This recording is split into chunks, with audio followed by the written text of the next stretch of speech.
Chapter 1, the last one. This story begins within the walls of a castle with the birth of a mouse. A small mouse, the last mouse born to his parents, and the only one of his litter to be born alive. "Where are my babies?" said the exhausted mother when the ordeal was through. "Show to me my babies." The father mouse held the one small mouse up high. "There is only this one," he said. "The others are dead." "Mon Dieu, just the one mouse baby. Just the one. Will you name him?" "All of that work for nothing," said the mother. She sighed. "It is so sad. It is such the disappointment." She was a French mouse who had arrived at the castle long ago in the luggage of a visiting French diplomat. Disappointment was one of her favorite words. She used it often. "Will you name him?" repeated the father. "Will I name him? Will I name him? Of course I will name him, but he will only die like the others." Oh, so sad. Oh, such the tragedy. The mouse mother held a handkerchief to her nose and then waved it in front of her face. She sniffed. "I will name him. Yes, I will name this mouse Despereaux for all the sadness, for the many despairs in this place. Now, where is my mirror?" Her husband handed her a small shard of mirror. The mouse mother, whose name was Antoinette, looked at her reflection and gasped aloud. "Thule," she said to one of her sons, "get for me my makeup bag. My eyes are a fright." While Antoinette touched up her eye makeup, the mouse father put Despereaux down on a bed made of blanket scraps.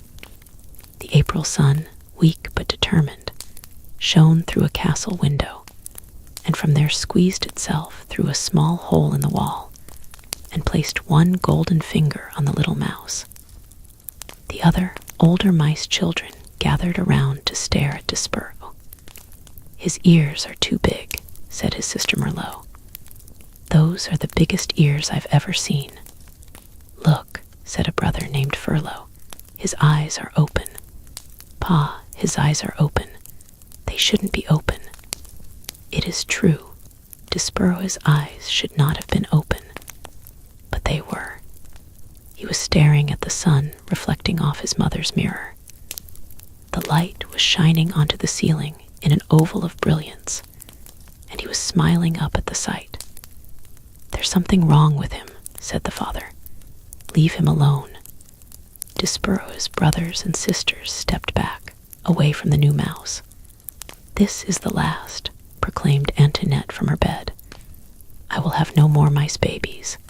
They are such the disappointment. They are hard on my beauty. They ruin, for me, my looks. This is the last one. No more." "The last one," said the father.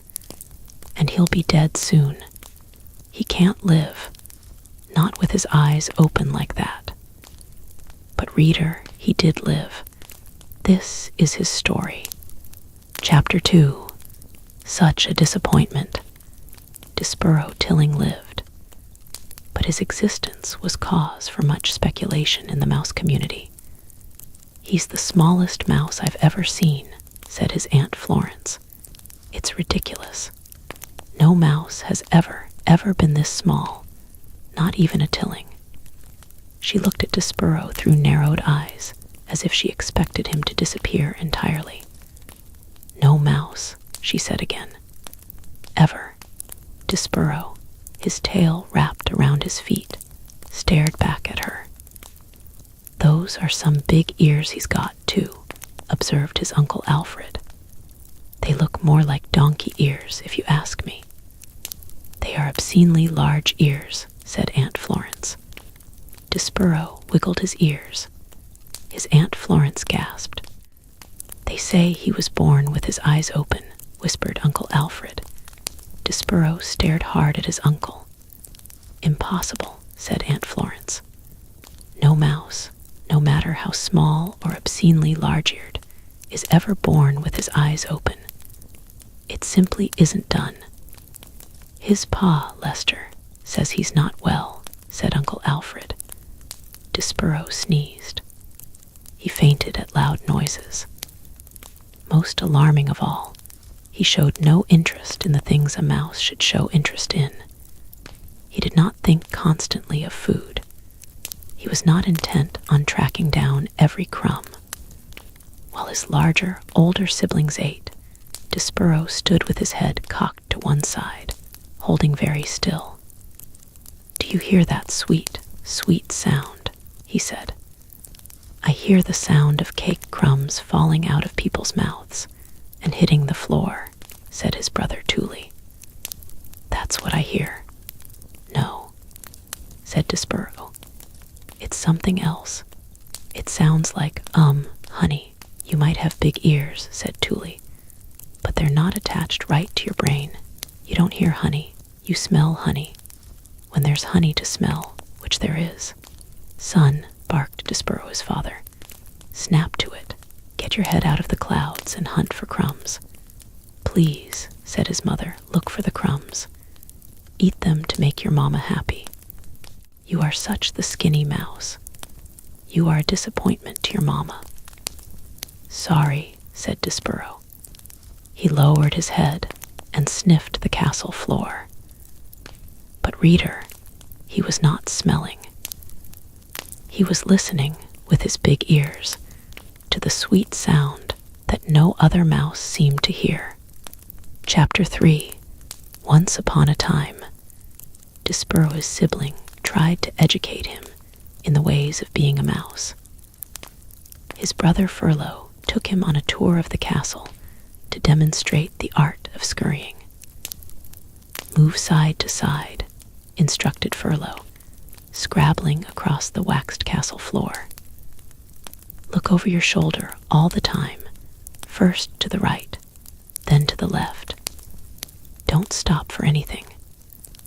But Despereaux wasn't listening to Furlough. He was staring at the light pouring in through the stained glass windows of the castle. He stood on his hind legs and held his handkerchief over his heart and stared up into the brilliant light. "Furlough," he said, "what is this thing? What are all these colors? Are we in heaven?" "Cripes," shouted Furlough from a far corner. "Don't stand there in the middle of the floor talking about heaven. Move. You're a mouse, not a man. You've got to scurry." "What?" said Despereaux, still staring at the light. But Furlough was gone.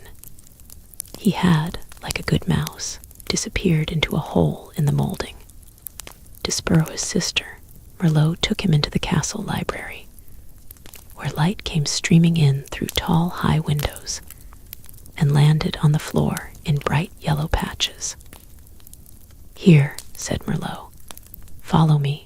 Small brother and I will instruct you on the fine points of how to nibble paper." Merlot scurried up a chair, and from there hopped onto a table on which there sat a huge, open book. "This way, small brother," she said, as she crawled onto the pages of the book, and Despereaux followed her from the chair to the table to the page. "Now then," said Merlot, "this glue here is tasty, and the paper edges are crunchy and yummy like so."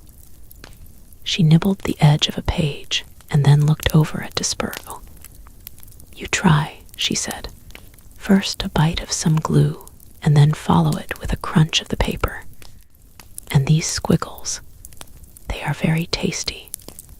Despereaux looked down at the book, and something remarkable happened. The marks on the pages, the squiggles, as Merlot referred to them, arranged themselves into shapes.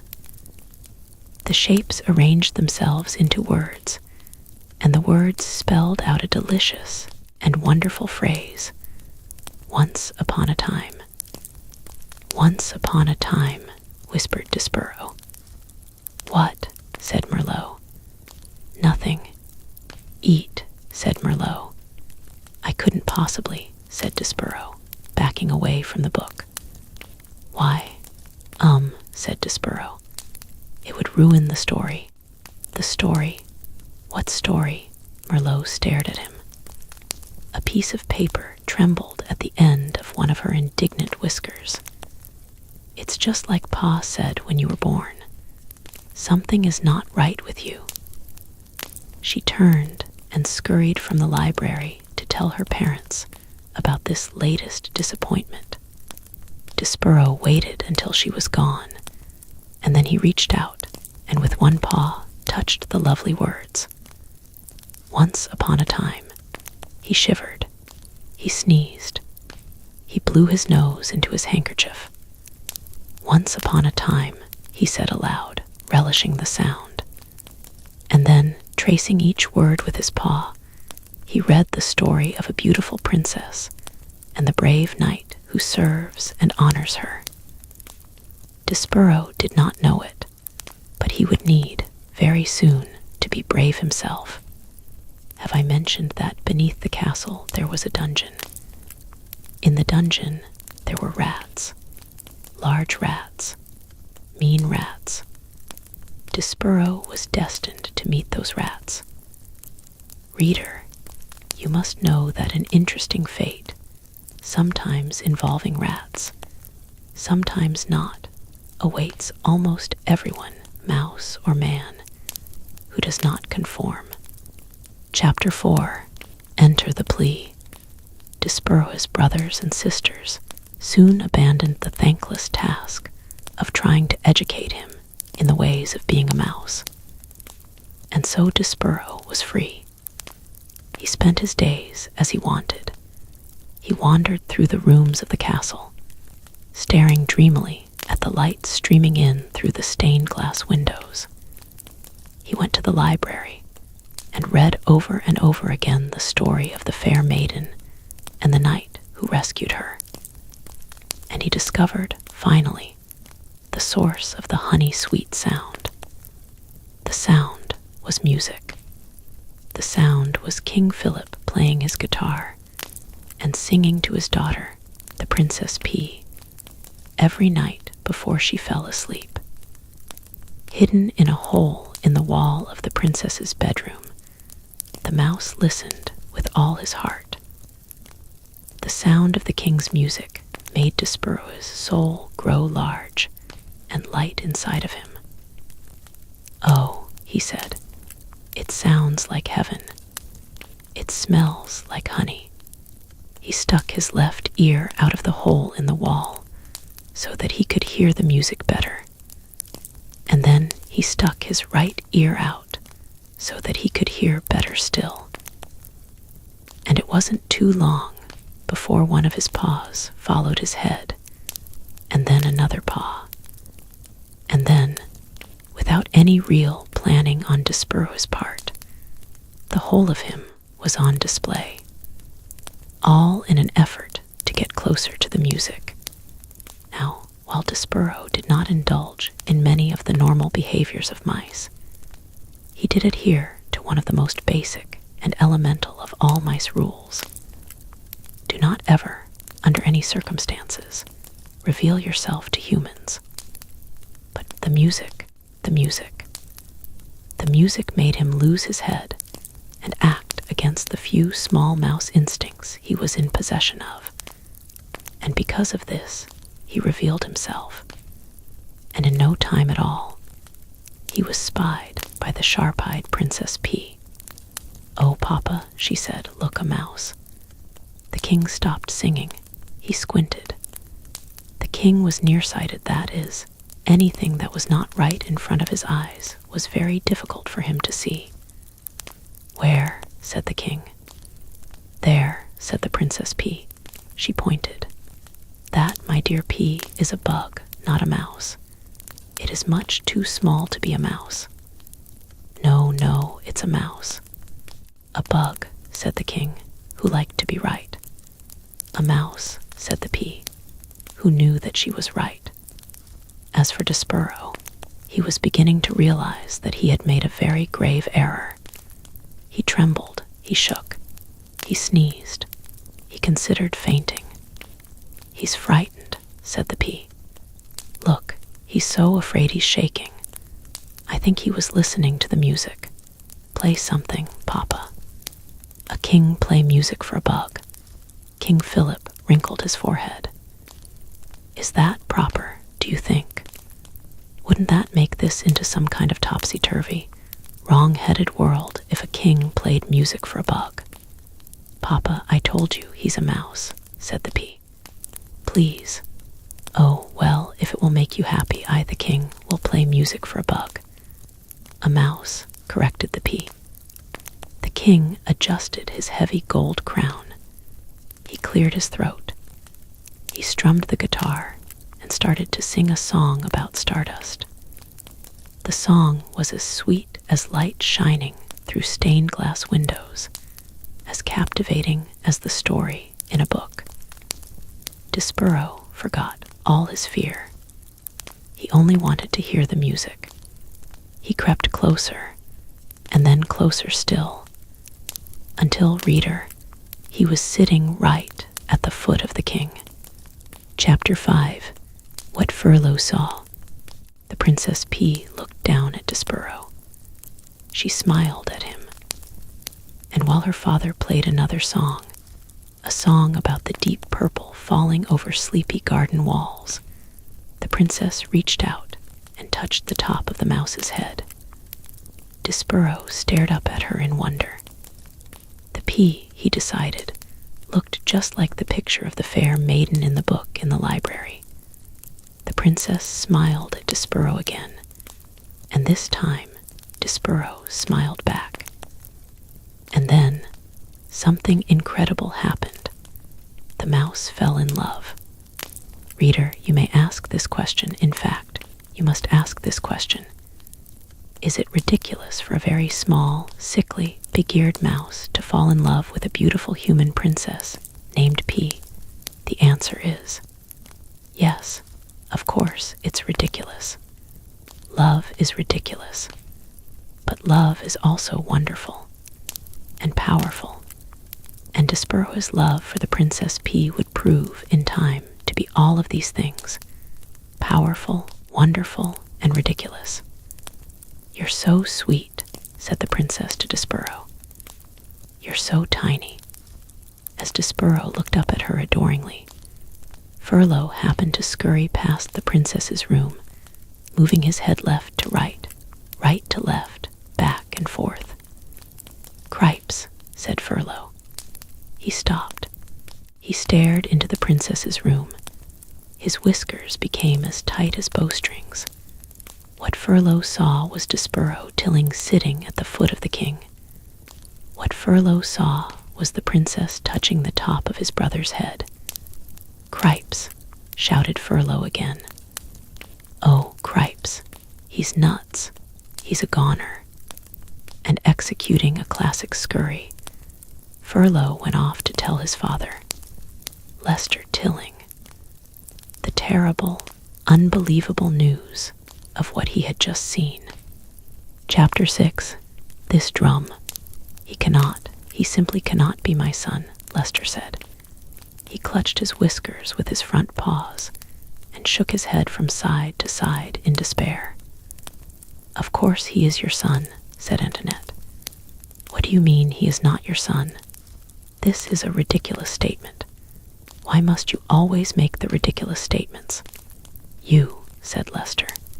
This is your fault. The French blood in him has made him crazy. C'est moi, said Antoinette.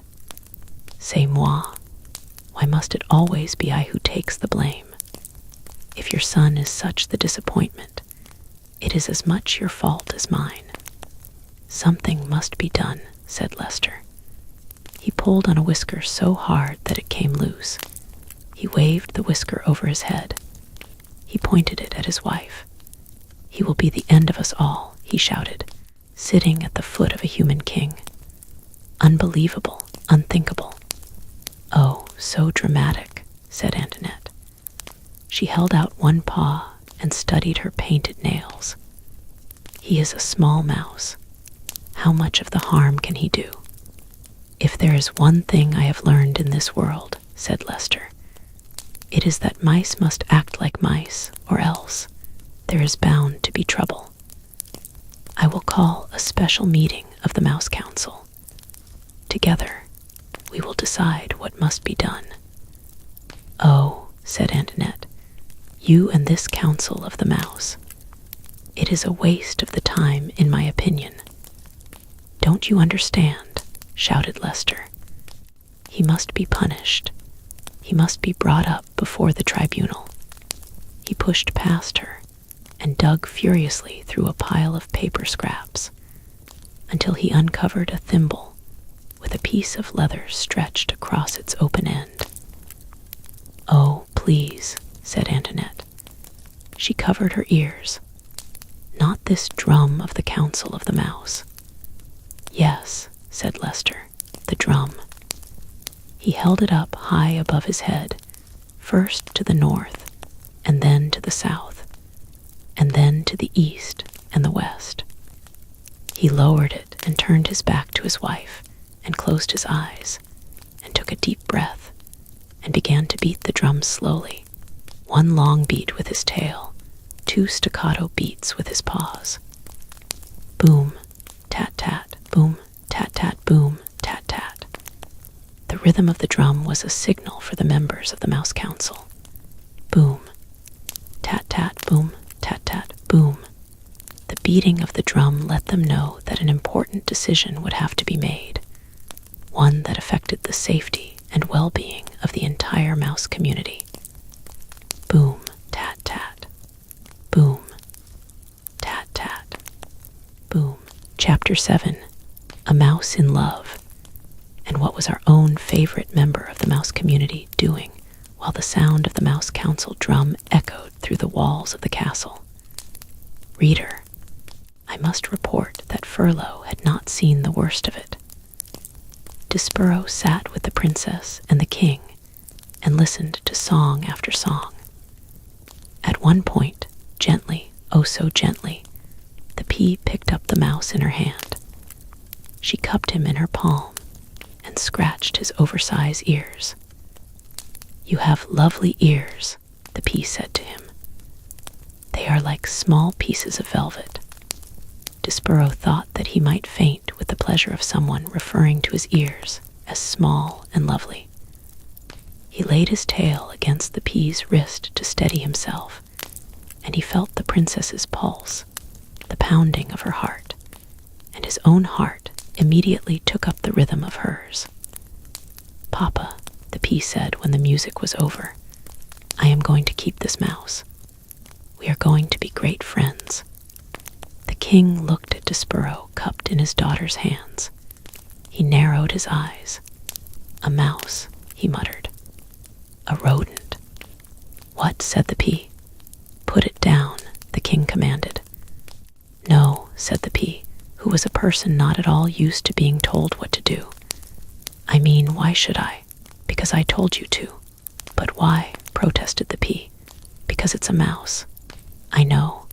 I'm the one who told you he was a mouse." "I wasn't thinking," said the king. "Thinking of what? Your mother, the queen." "My mother," said the pea sadly. "Mice are rodents," said the king. He adjusted his crown. "They are related to rats. You know how we feel about rats. You know of our own dark history with rats." The pea shuddered. "But Papa," she said, "he is not a rat. He's a mouse. There's a difference." "Royalty," the king said, "has many responsibilities, and one of them is not becoming involved personally with even the distant relatives of one's enemies. Put him down, Pea." The princess put Despereaux down. "Good girl," said the king. And then he looked at Despereaux. "Scat," he said. Despereaux, however, did not scat. He sat and stared up at the princess. The king stamped his foot. "Scat," he shouted. "Papa," said the princess, "please don't be mean to him." And she began to weep. Despereaux, seeing her tears, broke the last of the great ancient rules of mice. He spoke to a human. "Please," said Despereaux, "don't cry." He held out his handkerchief to the princess. The pea sniffed and leaned down close to him. "Do not speak to her," thundered the king. Despereaux dropped his handkerchief. He backed away from the king. Rodents do not speak to princesses. We will not have this becoming a topsy-turvy, wrong-headed world. There are rules. Scat. Get lost before my common sense returns, and I have you killed. The king stamped his foot again. Despereaux found it alarming to have such a big foot brought down with so much force and anger so close to his own small head. He ran toward the hole in the wall, but he turned before he entered it. He turned and shouted to the princess. "My name is Despereaux." "Despereaux," she said. "I honor you," shouted Despereaux. "I honor you," was what the knight said to the fair maiden in the story that Despereaux read every day in the book in the library. Despereaux had muttered the phrase often to himself, but he had never before this evening had occasion to use it when speaking to someone else.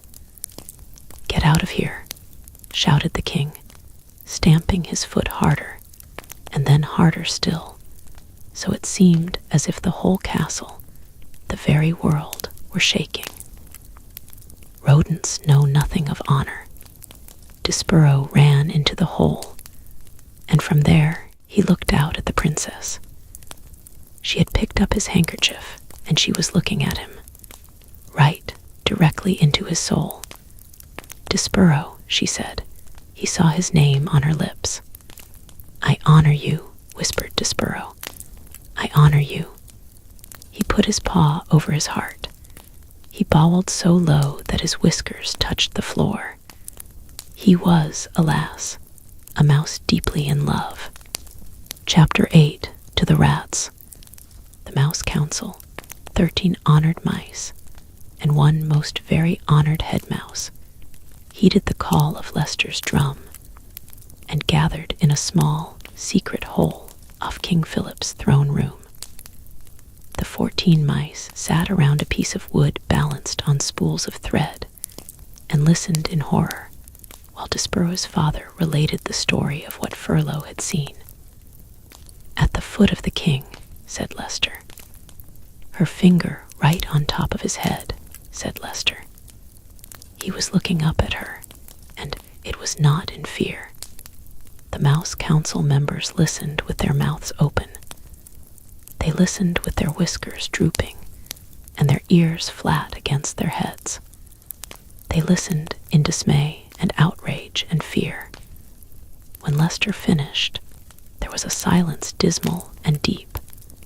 "Something," intoned the most very honored head mouse, "is wrong with your son. He is not well. This goes beyond his fevers, beyond his large ears and his lack of growth.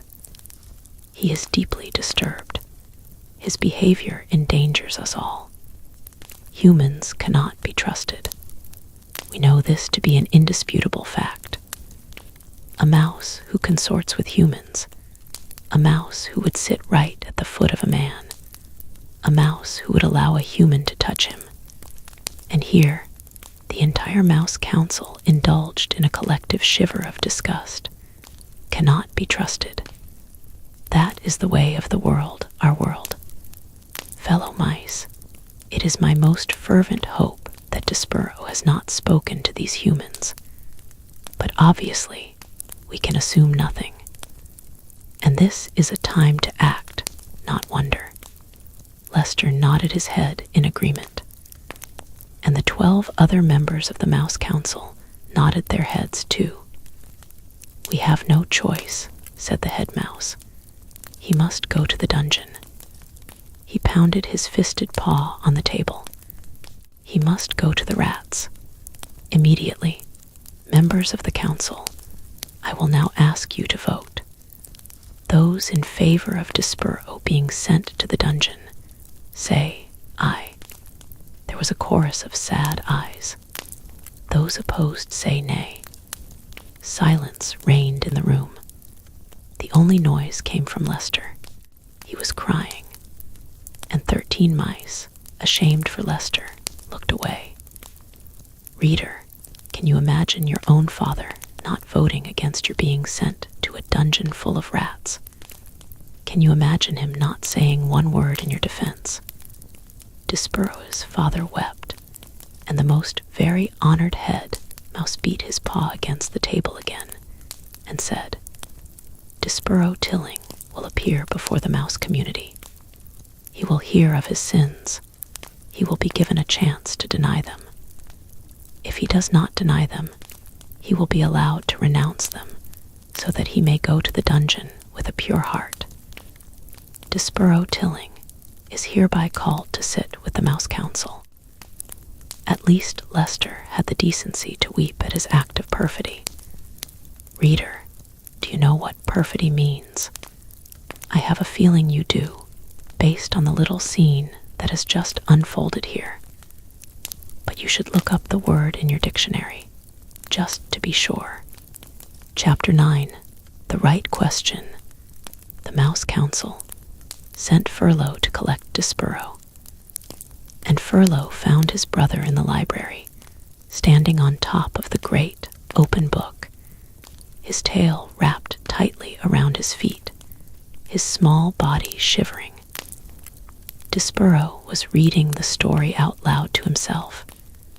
He was reading from the beginning so that he could get to the end, where the reader was assured that the knight and the fair maiden lived together happily ever after. Despereaux wanted to read those words, happily ever after. He needed to say them aloud. He needed some assurance that this feeling he had for the Princess P, this love, would come to a good end. And so he was reading the story as if it were a spell, and the words of it, spoken aloud, could make magic happen. See here, said Furlough out loud to himself. He looked at his brother, and then looked away. This is just the kind of thing I'm talking about. This is exactly the kind of thing. What's he doing here for Cripe's sake? He's not eating the paper. He's talking to the paper. It's wrong, wrong, wrong. Hey, he said to Despereaux. Despereaux kept reading. Hey, shouted Furlough. Despereaux, the Mouse Council wants you. Pardon, said Despereaux. He looked up from the book. The Mouse Council has called you to sit with them. Me, said Despereaux. You, I'm busy right now, said Despereaux, and he bent his head again to the open book. Furlough sighed. Geez, he said, Cripes. Nothing makes sense to this guy. Nothing. I was right to turn him in. He's sick. Furlough crawled up the chair leg and then hopped onto the book. He sat next to Despereaux. He tapped him on the head once, twice. Hey, he said, the Mouse Council isn't asking. They're telling. They're commanding. You have to come with me, right now. Despereaux turned to Furlough. Do you know what love is? He said. Huh, love. Furlough shook his head. You're asking the wrong question, he said. The question you should be asking is why the Mouse Council wants to see you. There is somebody who loves me, said Despereaux. And I love her, and that is the only thing that matters to me. Somebody who loves you. Somebody who you love. What difference does that make? What matters is that you're in a lot of trouble with the Mouse Council. Her name, said Despereaux, is P. What? The person who loves me. Her name is P. Cripes, said Furlough. You're missing the whole point of everything here. You're missing the point of being a mouse. You're missing the point of being called to sit with the Mouse Council. You've got to come with me. It's the law. You've been called, Despereaux sighed. He reached out and touched the words fair maiden in the book. He traced them with one paw, and then he put his paw to his mouth. Cripes, said Furlough. You're making a fool of yourself. Let's go. I honor you, whispered Despereaux. I honor you. And then, reader, he followed Furlough over the book and down the chair leg and across the library floor to the waiting Mouse Council. He allowed his brother to lead him to his fate. Chapter 10, Good Reasons.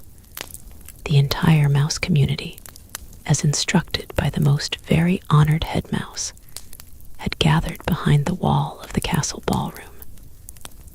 The members of the Mouse Council sat atop 3 bricks piled high, and spread out before them was every mouse, old and young, foolish and wise, who lived in the castle. They were all waiting for Despereaux. "Make way," said Furlough. "Here he is. I've got him. Make way." Furlough pushed through the crowd of mice. Despereaux clung to his brother's tail. "There he is," the mice whispered. "There he is. He's so small. They say he was born with his eyes open." Some of the mice pulled away from Despereaux in disgust, and others, thrill-seekers, reached out to touch him with a whisker or a paw. The princess put a finger on him. "They say he sat at the foot of the king." "It is simply not done," came the distinctive voice of Despereaux's Aunt Florence. Make way," shouted Furlough. "I have him right here. I have Despereaux Tilling, who has been called to sit with the Mouse Council." He led Despereaux to the front of the room. "Honored members of the Mouse Council," shouted Furlough, "I have brought you Despereaux Tilling, as you requested, to sit with you." He looked over his shoulder at Despereaux. "Let go of me," Furlough said. Despereaux dropped Furlough's tail. He looked up at the members of the Mouse Council. His father met his gaze and then shook his head and looked away. Despereaux turned and faced the sea of mice. "To the dungeon," a voice cried out. Straight to the dungeon with him. Despereaux's head, which had been full of such delightful phrases as happily ever after, and lovely ears, and I honor you, suddenly cleared. Straight to the dungeon. Another voice shouted. "Enough," said the most very honored head mouse. "This trial will be conducted in an orderly fashion. We will act civilized." He cleared his throat. He said to Despereaux, "Son, turn and look at me." Despereaux turned. He looked up and into the head mouse's eyes. They were dark eyes, deep and sad and frightened. And looking into them, Despereaux's heart thudded once, twice. "Despereaux Tilling," said the head mouse. "Yes, sir," said Despereaux. "We, the 14 members of the Mouse Council, have discussed your behavior. First, we will give you a chance to defend yourself against these rumors of your egregious acts. Did you or did you not sit at the foot of the human king?" "I did," said Despereaux. "But I was listening to the music, sir. I was there to hear the song that the king was singing." "To hear the what?" "The song, sir. He was singing a song about the deep purple falling over sleepy garden walls." The head mouse shook his head. "Whatever you are talking about is beside the point. The question is this, and only this. Did you sit at the foot of the human king?" "I did, sir." The community of mice shifted their tails and paws and whiskers. They waited. "And did you allow the girl human, the princess, to touch you?" "Her name is P." "Never mind her name. Did you allow her to touch you?" "Yes, sir," said Despereaux. "I let her touch me. It felt good." A gasp arose from the assembled mice. Despereaux heard his mother's voice. "Mon Dieu, it is not the end of the world. It was a touch, what of it? It is simply not done," came Aunt Florence's voice from the crowd. "To the dungeon," said a mouse in the front row. "Silence," roared the most very honored head mouse. "Silence." He looked down at Despereaux. "Do you, Despereaux Tilling, understand the sacred, never-to-be-broken rules of conduct for being a mouse?" "Yes, sir," said Despereaux. "I guess so." "But did you break them?" "Yes, sir," said Despereaux. He raised his voice.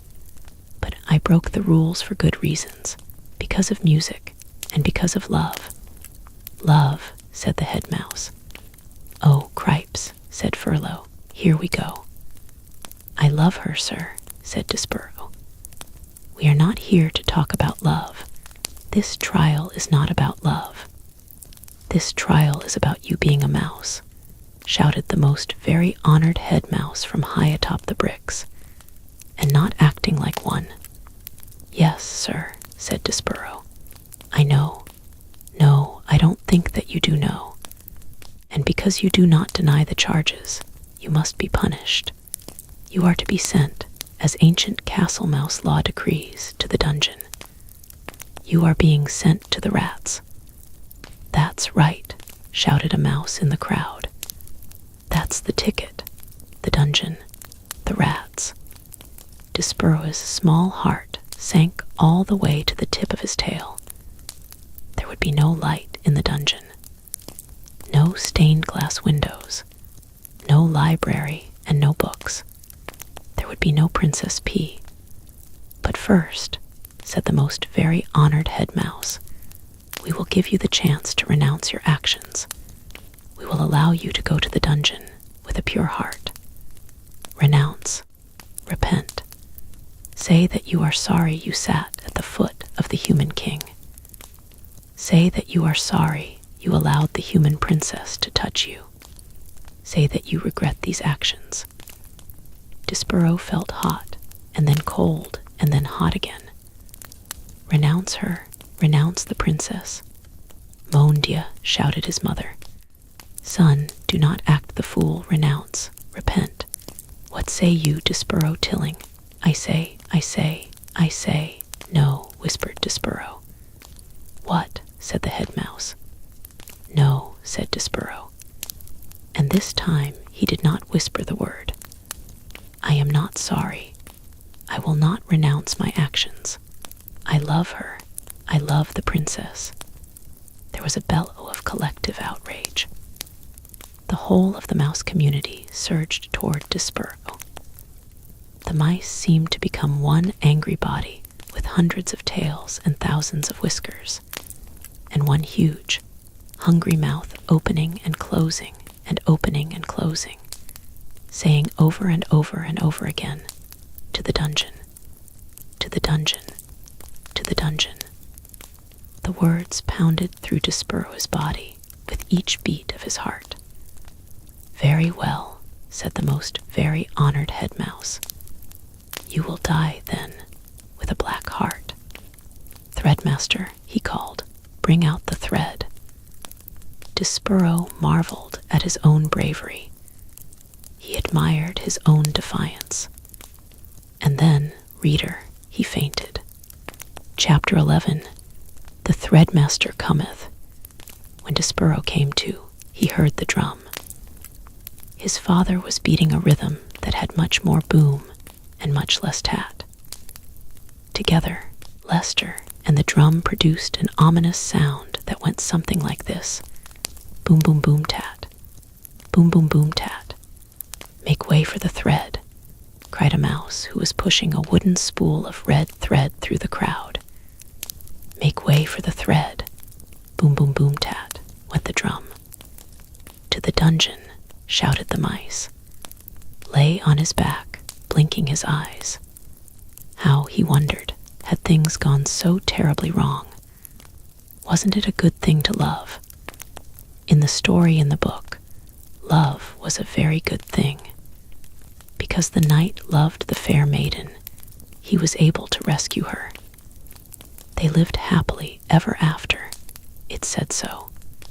In the book, they were the last words on the page. Happily ever after. Despereaux was certain that he had read exactly those words time and time again, lying on the floor with the drum beating and the mice shouting and the threadmaster calling out, "Make way, make way." Despereaux had a sudden, chilling thought. Had some other mouse eaten the words that spoke the truth? Did the knight and the fair maiden really not live happily ever after? Reader, do you believe that there is such a thing as happily ever after? Or, like Despereaux, have you too begun to question the possibility of happy endings? happily ever after, whispered Despereaux. Happily ever after, he said again, as the spool of thread came to a stop beside him. The thread, the thread, the thread, murmured the mice. I'm sorry, said the mouse behind the spool, but I have to ask you to stand up. I have to do my job. Despereaux got slowly to his feet. On your hind legs, please, said the threadmaster. It's the rules. Despereaux stood on his hind legs. Thank you, said the mouse. I appreciate it. While Despereaux watched, the threadmaster unwound a length of red thread from the spool and tied a loop. Just enough for the neck, muttered the mouse. No more, no less. That's what the last threadmaster taught me. Enough thread for the neck. He looked up at Despereaux, and then back down at the loop of thread. And you, my friend, have a small neck. The threadmaster raised his arms and put them around Despereaux's neck. He leaned in close, and Despereaux smelled celery. He could feel the threadmaster's breath in his ear as he worked at tightening the thread. Is she beautiful? The threadmaster whispered. What? Said Despereaux. Sha. Is the princess beautiful? The Princess P. Yes, she is lovely beyond all imagining, said Despereaux. Just right, the threadmaster said. He drew back. He nodded his head. A lovely princess, just so, like a fairy tale. And you love her as a knight loves a maiden. You love her with a courtly love, a love that is based on bravery and courtesy and honor and devotion. Just so. How do you know that? Despereaux said. How do you know about fairy tales? Sha. The mouse leaned in close, and Despereaux smelled celery again, green and alive. Be brave, friend, whispered the threadmaster. Be brave for the princess. And then he stepped back and turned and shouted, Fellow mice, the thread has been tied. The thread has been knotted. A roar of approval went up from the crowd. Despereaux squared his shoulders. He had made a decision. He would do as the threadmaster had suggested. He would be brave for the princess. Even if, reader, could it be true? There was no such thing as happily ever after. Chapter 12, Adieu. The sound of the drum changed again. The final tat disappeared, and it became nothing but boom. Boom, boom, boom, boom, boom, boom. Lester used only his tail, bringing it down with great force and seriousness upon the drum. The threadmaster retreated. The room full of mice fell silent, expectant, waiting. And as Despereaux stood before them, with the red thread around his neck, and the 14 members of the Mouse Council perched on the bricks above him, 2 burly mice came forward. Black pieces of cloth covered their heads. There were slits for their eyes. We, said the bigger of the 2 mice, will escort you to the dungeon. Despereaux, Antoinette called out. Ah, my Despereaux. Despereaux looked out into the crowd of mice and saw his mother. She was easy to spot. In honor of her youngest mouse being sent to the dungeon, she had put on a tremendous amount of makeup. Each of the hooded mice put a paw on Despereaux's shoulder. It's time, said the one on the left, the first hood. Antoinette pushed her way through the crowd. He is my son, she said. I want to have a last word with my son. Despereaux looked at his mother. He concentrated on standing before her without trembling. He concentrated on not being a disappointment. Please, said Antoinette, what will happen to him? What will happen to my baby? Ma'am, said the first hood. His voice was deep and slow. You don't want to know. I want to know. I want to know. He is my child, the child of my heart, the last of my mice babies. The hooded mice said nothing. Tell me, said Antoinette. The rats, said the first. The rats, said the second. Yes, yes, we, the rats. What of them? The rats will eat him, said the second hood. Ah, said Antoinette. Mon Dieu. At the thought of being eaten by rats, Despereaux forgot about being brave. He forgot about not being a disappointment. He felt himself heading into another faint. But his mother, who had an excellent sense of dramatic timing, beat him to it. She executed a beautiful, flawless swoon, landing right at Despereaux's feet. Now you've done it, said the first hood. It doesn't matter, said the second. Step over her. We have a job to do. Nobody's mother is going to stop us. To the dungeon. To the dungeon, repeated the first hood, but his voice, so deep and certain a moment ago, now shook a tiny bit. He put a paw on Despereaux and tugged him forward, and the two hoods and Despereaux stepped over Antoinette. The crowd parted.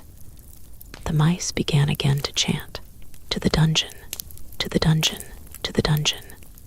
The drumbeat continued. Boom, boom, boom, boom, boom, boom, and Despereaux was led away. At the last moment, Antoinette came out of her faint and shouted one word to her child. That word, reader, was adieu. Do you know the definition of adieu? Don't bother with your dictionary. I will tell you. Adieu is the French word for farewell. Farewell is not the word that you would like to hear from your mother as you are being led to the dungeon by two oversized mice in black hoods. Words that you would like to hear are take me instead. I will go to the dungeon in my son's place. There is a great deal of comfort in those words. But reader, there is no comfort in the word farewell, even if you say it in French. Farewell is a word that in any language is full of sorrow. It is a word that promises absolutely nothing. Chapter 13, Perfidy Unlimited. Together, the three mice traveled down, down, down. The thread around Despereaux's neck was tight. He felt as if it was choking him. He tugged at it with one paw.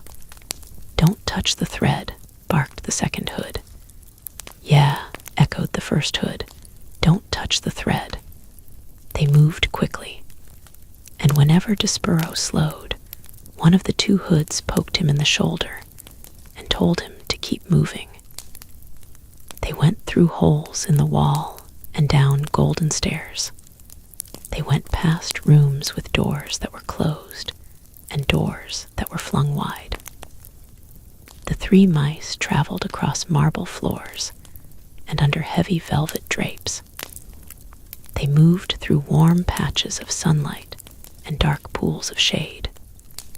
This, thought Despereaux, was the world he was leaving behind, the world that he knew and loved. And somewhere in it, the Princess P was laughing and smiling and clapping her hands to music, unaware of Despereaux's fate. That he would not be able to let the princess know what had become of him seemed suddenly unbearable to the mouse. Would it be possible for me to have a last word with the princess? Despereaux asked. A word, said the second hood. You want a word with a human? I want to tell her what has happened to me. Geez, said the first hood. He stopped and stamped a paw on the floor in frustration. Cripes, you can't learn, can you? The voice was terribly familiar to Despereaux. Furlough, he said. What? Said the first hood irritably. Despereaux shuddered. His own brother was delivering him to the dungeon. His heart stopped beating and shrunk to a small, cold, disbelieving pebble. But then, just as quickly, it leapt alive again, beating with hope. Furlough, Despereaux said, and he took one of his brother's paws in his own. Please, let me go, please, I'm your brother. Furlough rolled his eyes. He took his paw out of Despereaux's. No, he said. No way. Please, said Despereaux. No, said Furlough. Rules are rules. Reader, do you recall the word perfidy? As our story progresses, perfidy becomes an ever more appropriate word, doesn't it? Perfidy was certainly the word that was in Despereaux's mind as the mice finally approached the narrow, steep stairs that led to the black hole of the dungeon. They stood, the 3 mice, 2 with hoods and 1 without, and contemplated the abyss before them. And then Furlough stood up on his hind legs and placed his right paw over his heart. For the good of the castle mice, he announced to the darkness, we deliver this day to the dungeon a mouse in need of punishment. He is, according to the laws we have established, wearing the red thread of death. The red thread of death, repeated Despereaux in a small voice. Wearing the red thread of death was a terrible phrase, but the mouse didn't have long to consider its implications, because he was suddenly pushed from behind by the hooded mice. The push was a strong one, and it sent Despereaux flying down the stairs into the dungeon. As he tumbled, whisker over tail, through the darkness, there were only 2 words in his mind. One was perfidy, and the other word that he clung to was P. Perfidy. P. Perfidy. P. These were the words that pinwheeled through Despereaux's mind as his body descended into the darkness. Chapter 14. Darkness. Despereaux lay on his back at the bottom of the steps and touched the bones in his body one by one. They were all there, and amazingly, they were unbroken. He got to his feet and became aware of a terrible, foul, extremely insulting smell. The dungeon, reader, stank. It stank of despair and suffering and hopelessness, which is to say that the dungeon smelled of rats, and it was so dark. Despereaux had never before encountered darkness so awful, so all-encompassing. The darkness had a physical presence, as if it were a being all its own. The mouse held one small paw up in front of his whiskers. He could not see it, and he had the truly alarming thought that perhaps he, Despereaux Tilling, did not even exist. Oh my, he said out loud. His voice echoed in the smelly darkness. Perfidy, said Despereaux, just to hear his voice again, just to assure himself that he did exist. P, said Despereaux, and the name of his beloved was immediately swallowed up by the darkness. He shivered, he shook, he sneezed. His teeth chattered. He longed for his handkerchief. He grabbed hold of his tail. It took him a long, frightening moment to even locate his tail. So absolute was the darkness, to have something, anything, to hold on to. He considered fainting. He deemed it the only reasonable response to the situation in which he found himself. But then he remembered the words of the threadmaster. Honor, courtesy, devotion, and bravery. I will be brave, thought Despereaux.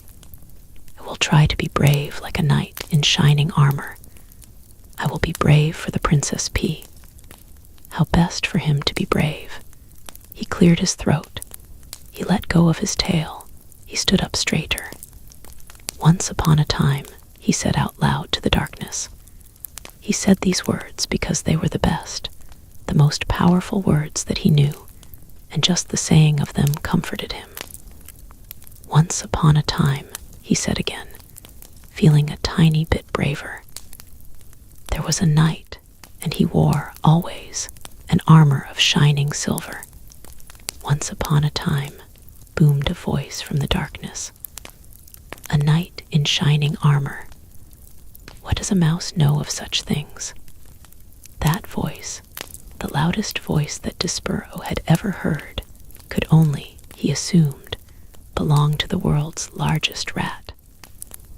Despereaux's small, overworked heart stopped beating.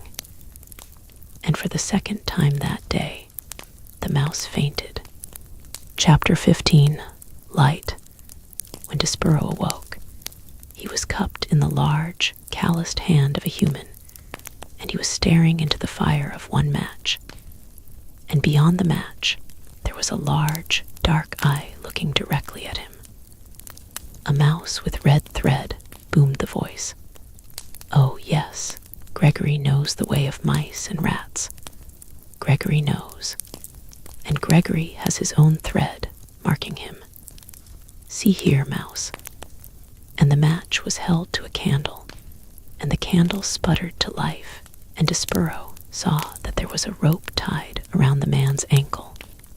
Here is the difference between us. Gregory's rope saves him, and your thread will be the death of you. The man blew the candle out, and the darkness descended, and the man's hand closed more tightly around Despereaux, and Despereaux felt his beleaguered heart start up a crazy rhythm of fear. Who are you? He whispered. The answer to that question, mouse, is Gregory. You are talking to Gregory the jailer, who has been buried here, keeping watch over this dungeon for decades, for centuries, for eons, for eternities. You are talking to Gregory the jailer, who, in the richest of ironies, is nothing but a prisoner here himself. Oh, said Despereaux. May I get down, Gregory? The mouse wants to know if Gregory the jailer will let him go. Listen to Gregory, mouse. You do not want to be let go. Here, in this dungeon, you are in the treacherous dark heart of the world. And if Gregory was to release you, the twistings and turnings and dead ends and false doorways of this place would swallow you for all eternity. Only Gregory and the rats can find their way through this maze. The rats because they know, because the way of it mirrors their own dark hearts. And Gregory because the rope is forever tied to his ankle to guide him back to the beginning. Gregory would let you go, but you would only beg him to take you up again. The rats are coming for you, you see. They are. Listen, said Gregory. You can hear their tails dragging through the muck and filth. You can hear them filing their nails and teeth. They are coming for you. They are coming to take you apart piece by piece. Despereaux listened, and he was quite certain that he heard the nails and teeth of the rats, the sound of sharp things being made sharper still. They will strip all the fur from your flesh and all the flesh from your bones. When they are done with you, there will be nothing left except red thread. Red thread and bones. Gregory has seen it many times, the tragic end of a mouse. But I need to live, said Despereaux. I can't die. You cannot die. Ah, that is lovely. He says he cannot die. Gregory closed his hand more tightly around Despereaux. And why would that be, mouse? Why is it that you cannot die? Because I'm in love. I love somebody, and it is my duty to serve her. Love, said Gregory. Love, hark you. I will show you the twisted results of love. Another match was struck, the candle was lit again, and Gregory held it up so that its flame illuminated a massive, towering, teetering pile of spoons and kettles and soup bowls. Look on that, mouse, said Gregory. That is a monument to the foolishness of love. What is it? Asked Despereaux. He stared at the great tower that reached up into the blackness. What it looks like, spoons, bowls, kettles, all of them gathered here as hard evidence of the pain of loving a living thing. The king loved the queen, and the queen died. This monstrosity, this junk heap, is the result of love."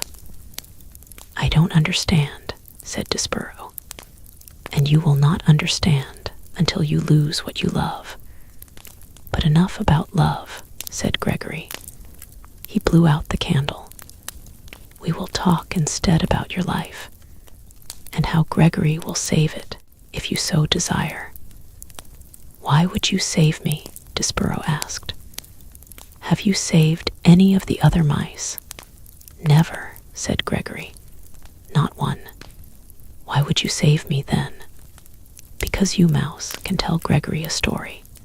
Stories are light. Light is precious in a world so dark. Begin at the beginning. Tell Gregory a story. Make some light." And because Despereaux wanted very much to live, he said, "Once upon a time." "Yes," said Gregory happily. He raised his hand higher, and then higher, still until Despereaux's whiskers brushed against his leathery, time-worn ear. "Go on, mouse," said Gregory. "Tell Gregory a story." And it was in this way that Despereaux became the only mouse sent to the dungeon whom the rats did not reduce to a pile of bones and a piece of red thread. It was in this way that Despereaux was saved.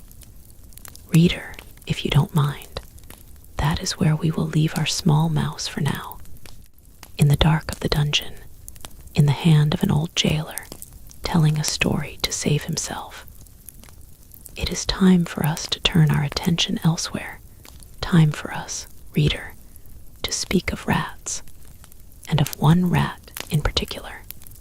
Chapter 16, Blinded by the Light. As our story continues, reader, we must go backward in time to the birth of a rat named Chiaroscuro and called Chiaroscuro, a rat born into the filth and darkness of the dungeon, several years before the mouse Despereaux was born upstairs, in the light. Reader, do you know the definition of the word chiaroscuro? If you look in your dictionary, you will find that it means the arrangement of light and dark, darkness and light together. Rats do not care for light. Chiaroscuro's parents were having a bit of fun when they named their son. Rats have a sense of humor. Rats, in fact, think that life is very funny. And they are right, reader, they are right. In the case of Chiaroscuro, however, the joke had a hint of prophecy to it, for it happened that when Chiaroscuro was a very young rat, he came upon a great length of rope on the dungeon floor. "Ah, what have we here?" said Chiaroscuro. Being a rat, he immediately began to nibble at the rope. "Stop that," boomed a voice, and a great hand came out of the darkness and picked the rat up by his tail and held him suspended upside down. "Were you nibbling on Gregory's rope, rat?" "Who wants to know?" said Chiaroscuro, for even upside down he was still a rat. "You smart alecky rat, you smart alecky rat, nibbling on Gregory's rope. Gregory will teach you to mess with his rope." And keeping Chiaroscuro upside down, Gregory lit a match with the nail of his thumb, and then held the brilliant flame right in Chiaroscuro's face. "Ah," said Chiaroscuro. He pulled his head back, away from the light. But alas, he did not close his eyes, and the flame exploded around him and danced inside him. "Has no one told you the rules?" said Gregory. "What rules?" "Gregory's rope, rat, is off limits. So, apologize for chewing on Gregory's rope." "I will not," said Chiaroscuro. "Apologize." "No, filthy rat," said Gregory. "You black-souled thing. Gregory has had it with you rats." He held the match closer to Chiaroscuro's face, and a terrible smell of burnt whiskers rose up around the jailer and the rat. And then the match went out, Miggery released Chiaroscuro's tail. He flung him back into the darkness. Do not ever touch Gregory's rope again, or you will be sorry. Chiaroscuro sat on the dungeon floor. The whiskers on the left side of his face were gone. His heart was beating hard, and though the light from the match had disappeared, it danced still before the rat's eyes, even when he closed them. Light, he said aloud, and then he whispered the word again. Light. From that moment forward, Chiaroscuro showed an abnormal, inordinate interest in illumination of all sorts. He was always in the darkness of the dungeon, on the lookout for light, the smallest glimmer, the tiniest shimmer. His rat soul longed inexplicably for it. He began to think that light was the only thing that gave life meaning, and he despaired that there was so little of it to be had.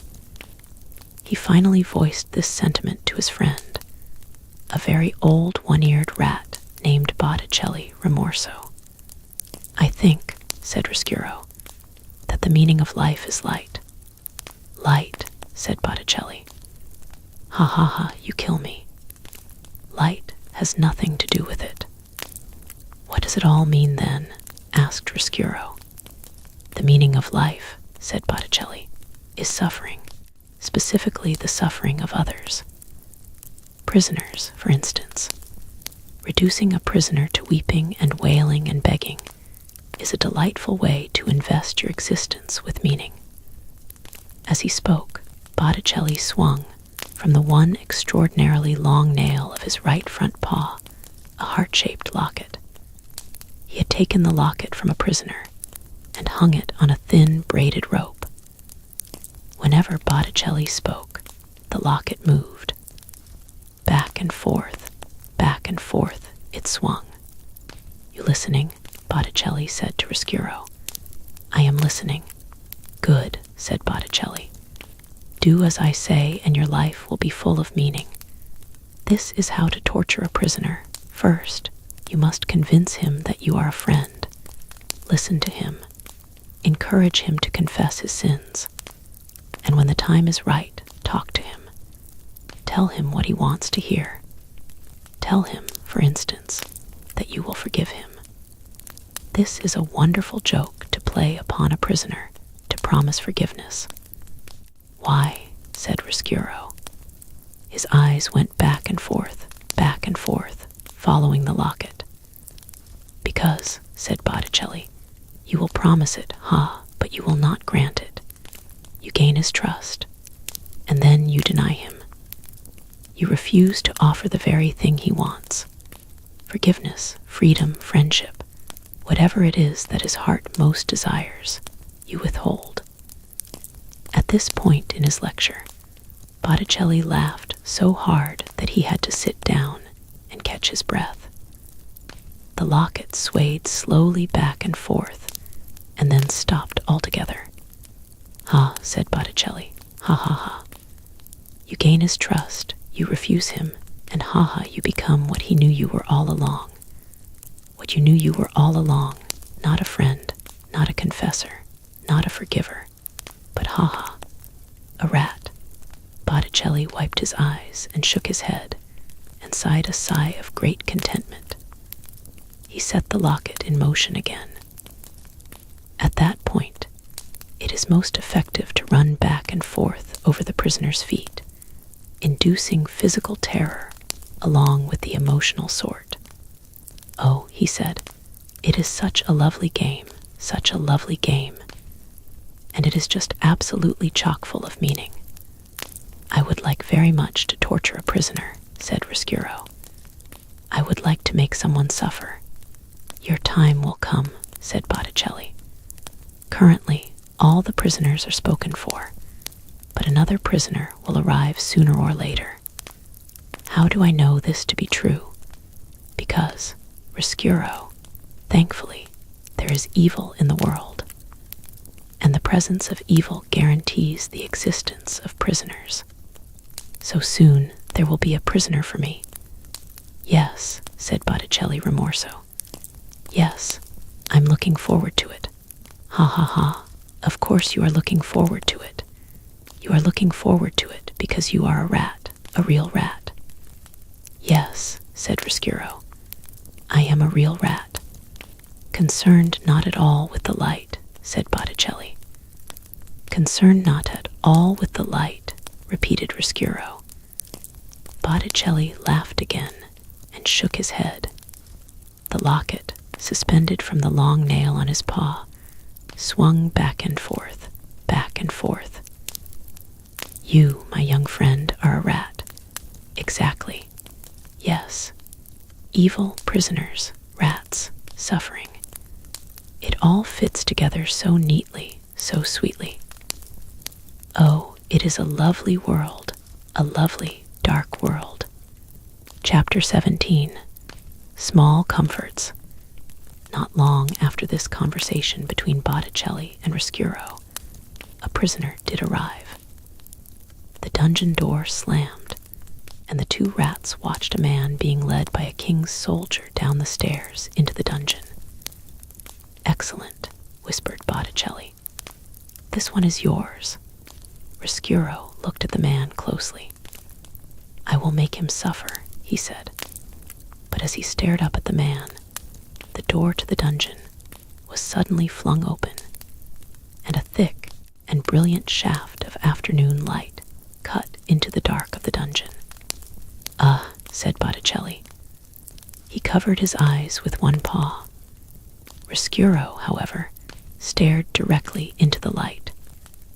Reader, this is important. The rat called Chiaroscuro did not look away. He let the light from the upstairs world enter him and fill him. He gasped aloud with the wonder of it. Give him his small comforts, shouted a voice at the top of the stairs, and a red cloth was thrown into the light. The cloth hung suspended for a moment, bright red and glowing. And then the door was slammed shut again, and the light disappeared, and the cloth fell to the floor. It was Gregory the jailer who bent to pick it up. Go on, said the old man as he held out the cloth to the prisoner. Take it. You'll need every last bit of warmth down here.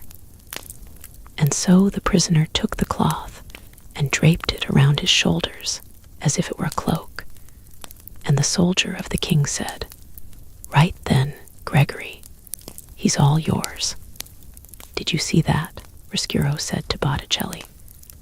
Hideously ugly, said Botticelli. Ridiculous.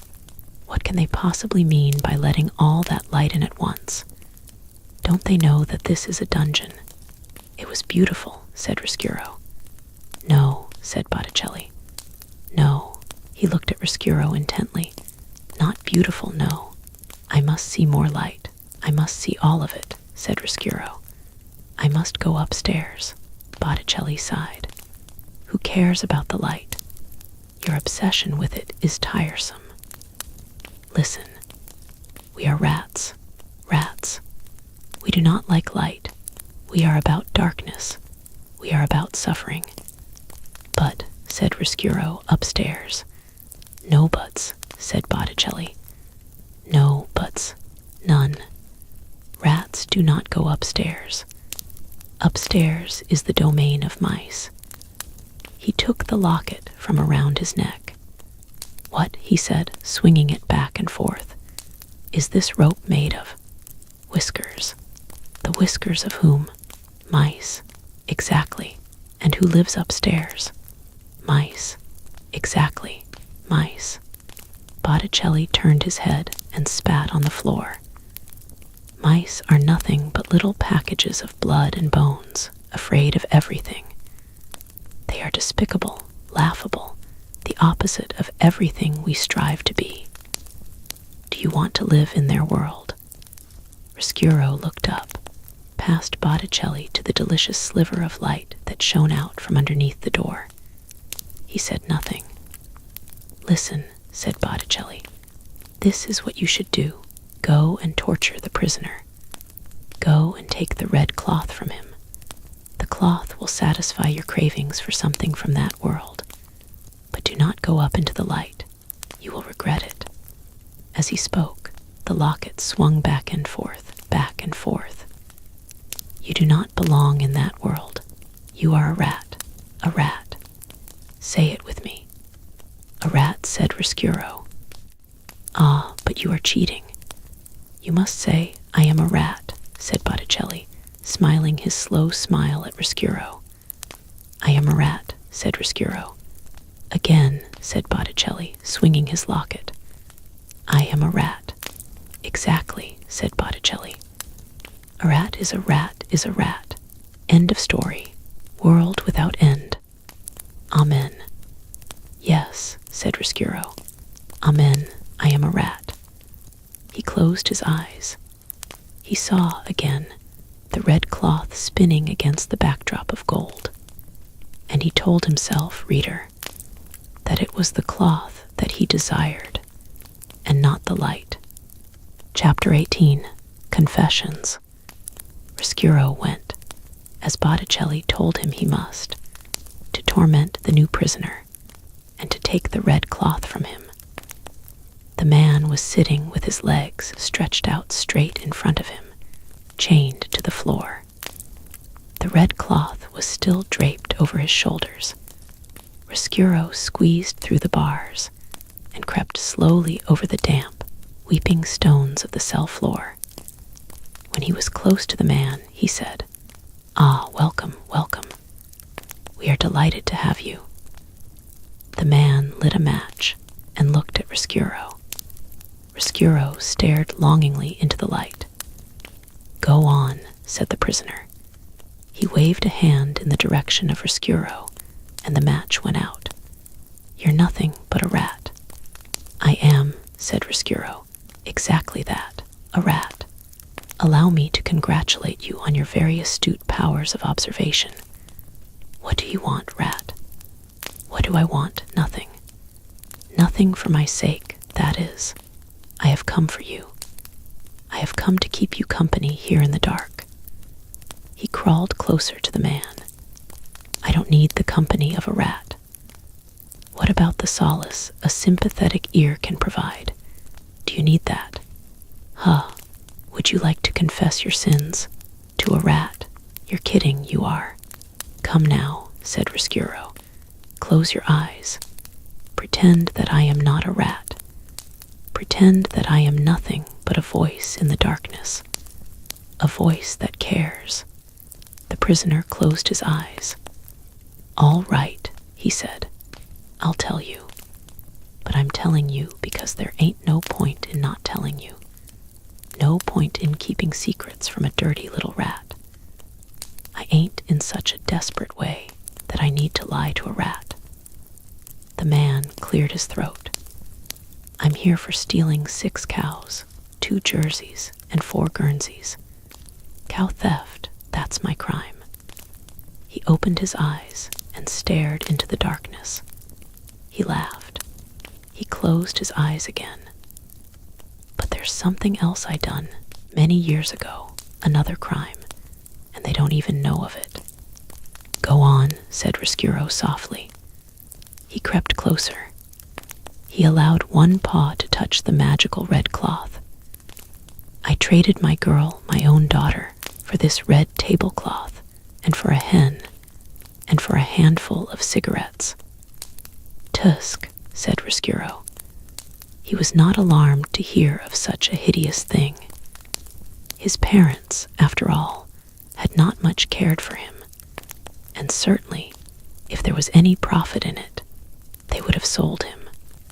And then, too, Botticelli Rimorso, one lazy Sunday afternoon, had recited from memory all the confessions he had heard from prisoners. What humans were capable of came as no surprise to Chiaroscuro. "And then," said the man, "and then," encouraged Chiaroscuro. "And then I done the worst thing of all. I walked away from her, and she was crying and calling out for me, and I did not even look back. I did not. Oh, Lord, I kept walking." The prisoner cleared his throat. He sniffed. "Ah, said Riscuro. Yes, I see. By now, he was standing so that all 4 of his paws were touching the red cloth. Do you find comfort in this cloth that you sold your child for? It's warm, said the man. Was it worth your child? I like the color of it. Does the cloth remind you of what you have done wrong? It does, the prisoner said. He sniffed. It does. Allow me to ease your burden, said Riscuro. He stood on his hind legs and bowed at the waist. I will take this reminder of your sin from you, he said. The rat took hold of the tablecloth in his strong teeth and pulled it off the shoulders of the man. Hey, see here, I want that back. But Riscuro, reader, was quick.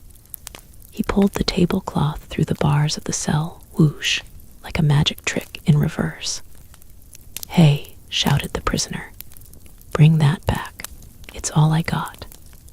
Yes, said Riscuro, and that is exactly why I must have it. You dirty rat, shouted the prisoner. Yes, said Riscuro, that is right. That is most accurate. And he left the man and dragged the tablecloth back to his nest and considered it. What a disappointment it was.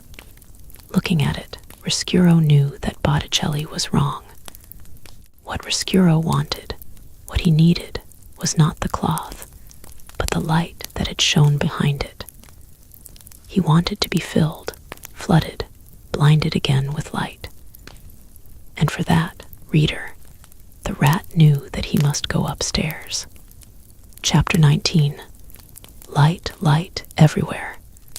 Imagine, if you will, having spent the whole of your life in a dungeon. Imagine that late one spring day, you step out of the dark and into a world of bright windows and polished floors, winking copper pots, shining suits of armor, and tapestries sewn in gold. Imagine. And while you are imagining things, imagine this too. Imagine that at the same time the rat steps from the dungeon and into the castle, a mouse is being born upstairs. A mouse, reader, who is destined to meet the light-bedazzled rat. But that meeting will occur much later. And for now, the rat is nothing but happy, delighted, amazed to find himself standing in so much light. I said Riscuro, spinning dizzily from one bright thing to the next. I will never leave. No, never. I will never go back to the dungeon. Why would I? I will never torture another prisoner. It is here that I belong. The rat waltzed happily from room to room until he found himself at the door to the banquet hall. He looked inside and saw gathered there King Philip, Queen Rosemary, the Princess P, 20 noble people, a juggler, 4 minstrels, and all the king's men. This party, reader, was a sight for a rat's eyes. Riscuro had never seen happy people. He had known only the miserable ones. Gregory, the jailer, and those who were consigned to his domain did not laugh or smile or clink glasses with the person sitting next to them. Riscuro was enchanted. Everything glittered. Everything. The gold spoons on the table, and the jingle bells on the juggler's cap, the strings on the minstrels' guitars, and the crowns on the King S and the Queen's heads. And the little princess, how lovely she was, how much like light itself. Her gown was covered in sequins that winked and glimmered at the rat. And when she laughed, and she laughed often, everything around her seemed to glow brighter. Oh, really, said Riscuro, this is too extraordinary. This is too wonderful. I must tell Botticelli that he was wrong. Suffering is not the answer. Light is the answer. And he made his way into the banquet hall. He lifted his tail off the ground. and held it at an angle and marched in time to the music the minstrels were playing on their guitars. The rat, reader, invited himself to the party. Chapter 20. A View from a Chandelier. There was, in the banquet hall, a most beautiful and ornate chandelier. The crystals that hung from it caught the light of the candles on the table and the light from the face of the laughing princess. They danced to the rhythm of the minstrel's music, swaying back and forth, twinkling and beckoning. What better place to view all this glory, all this beauty? There was so much laughing and singing and juggling that no one noticed as Chiaroscuro crawled up a table leg and onto the table, and from there flung himself onto the lowest branch of the chandelier. Hanging by one paw, he swung back and forth, admiring the spectacle below him.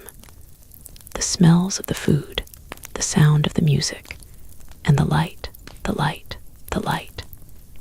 Amazing. Unbelievable. Chiaroscuro smiled and shook his head. Unfortunately, a rat can hang from a chandelier for only so long before he is discovered. This would be true at even the loudest party. Reader, do you know who it was that spotted him? You're right. The sharp-eyed Princess P. A rat, she shouted. A rat is hanging from the chandelier. The party, as I have noted, was loud. The minstrels were strumming and singing. The people were laughing and eating. The man with the jingle cap was juggling and jingling. No one, in the midst of all this merriment, heard the P. No one except for Chiaroscuro. Rat. He had never before been aware of what an ugly word it was. Rat. In the middle of all that beauty, it immediately became clear that it was an extremely distasteful syllable. Rat. A curse, an insult, a word totally without light. And not until he heard it from the mouth of the princess did Chiaroscuro realize that he did not like being a rat, that he did not want to be a rat. This revelation hit Chiaroscuro with such force that it made him lose his grip on the chandelier. The rat, reader, fell, and alas, he fell right directly into the queen's bowl of soup.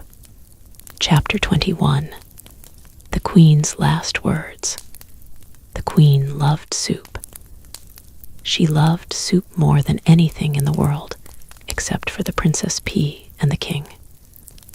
And because the Queen loved it, soup was served in the castle for every banquet, every lunch, and every dinner. And what soup it was! Cook's love and admiration for the Queen and her palate moved the broth that she concocted from the level of mere food to a high art. On this particular day, for this particular banquet, Cook had outdone herself. The soup was a masterwork, a delicate mingling of chicken, watercress, and garlic. Chiaroscuro, as he surfaced from the bottom of the Queen's capacious bowl, could not help taking a few appreciative sips. Lovely, he said, distracted for a moment from the misery of his existence. Delightful. See, shouted the P. See, she stood. She pointed her finger right at Chiaroscuro. It is a rat. I told you that it was a rat. He was hanging from the chandelier, and now he is in Mama's soup. The musicians stopped playing their guitars. The juggler stopped juggling. The noble people stopped eating. The Queen looked at Chiaroscuro. Chiaroscuro looked at the Queen. Reader, in the spirit of honesty, I must utter a difficult and unsavory truth.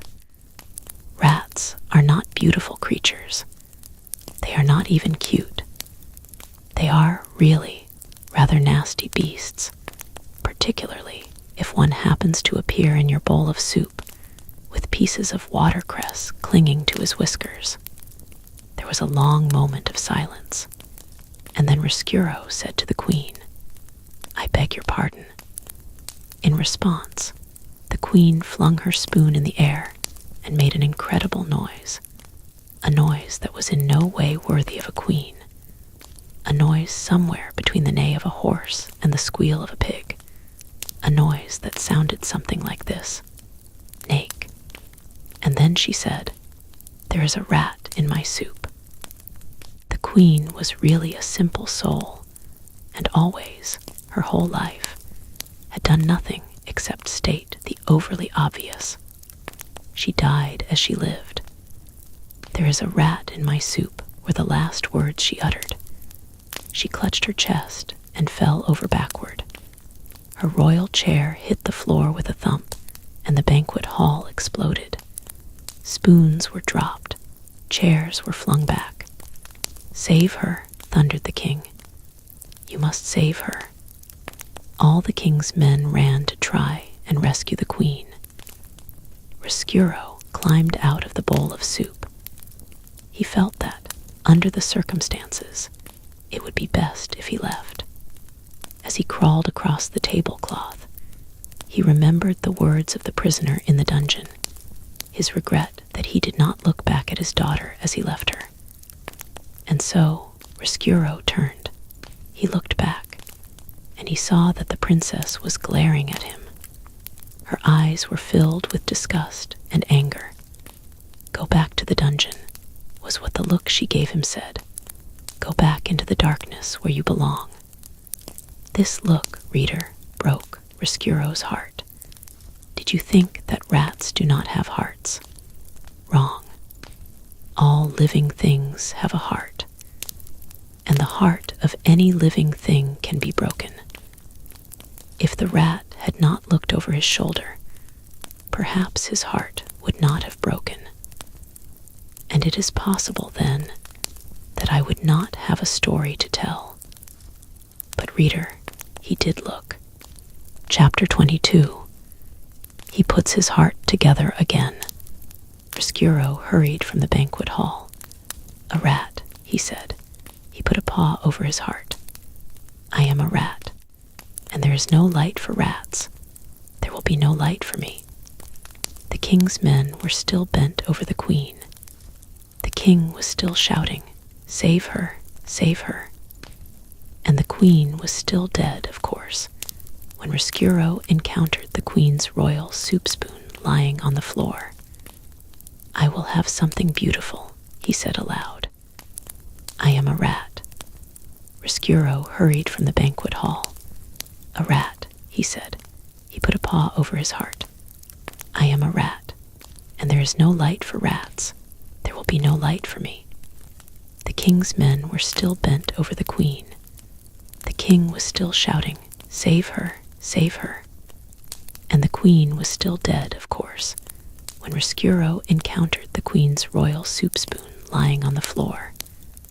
"I will have something beautiful," he said aloud.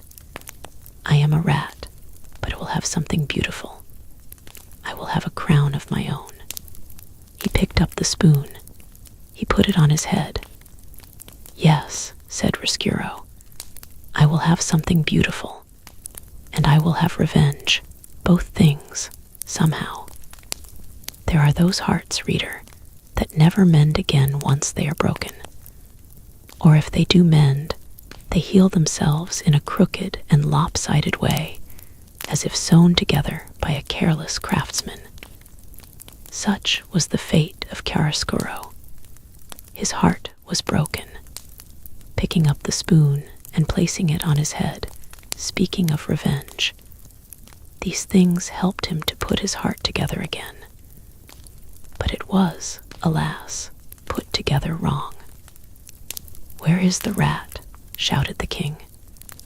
"Find that rat." "If you want me," muttered Chiaroscuro as he left the banquet hall, "I will be in the dungeon, in the darkness." There were, of course, dire consequences of Chiaroscuro's behavior. Every action, reader, no matter how small, has a consequence. For instance, the young Chiaroscuro gnawed on Gregory the jailer's rope, and because he gnawed on the rope, a match was lit in his face.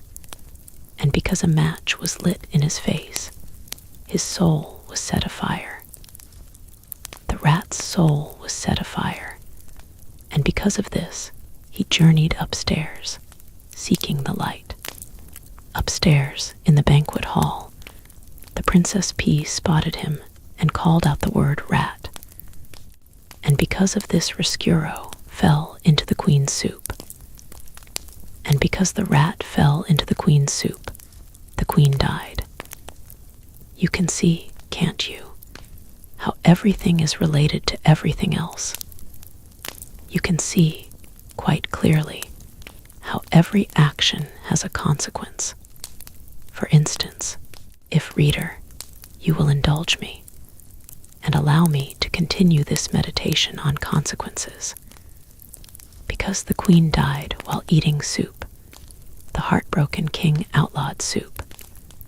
And because soup was outlawed, so were all the instruments involved in the making and eating of soup: spoons and bowls and kettles.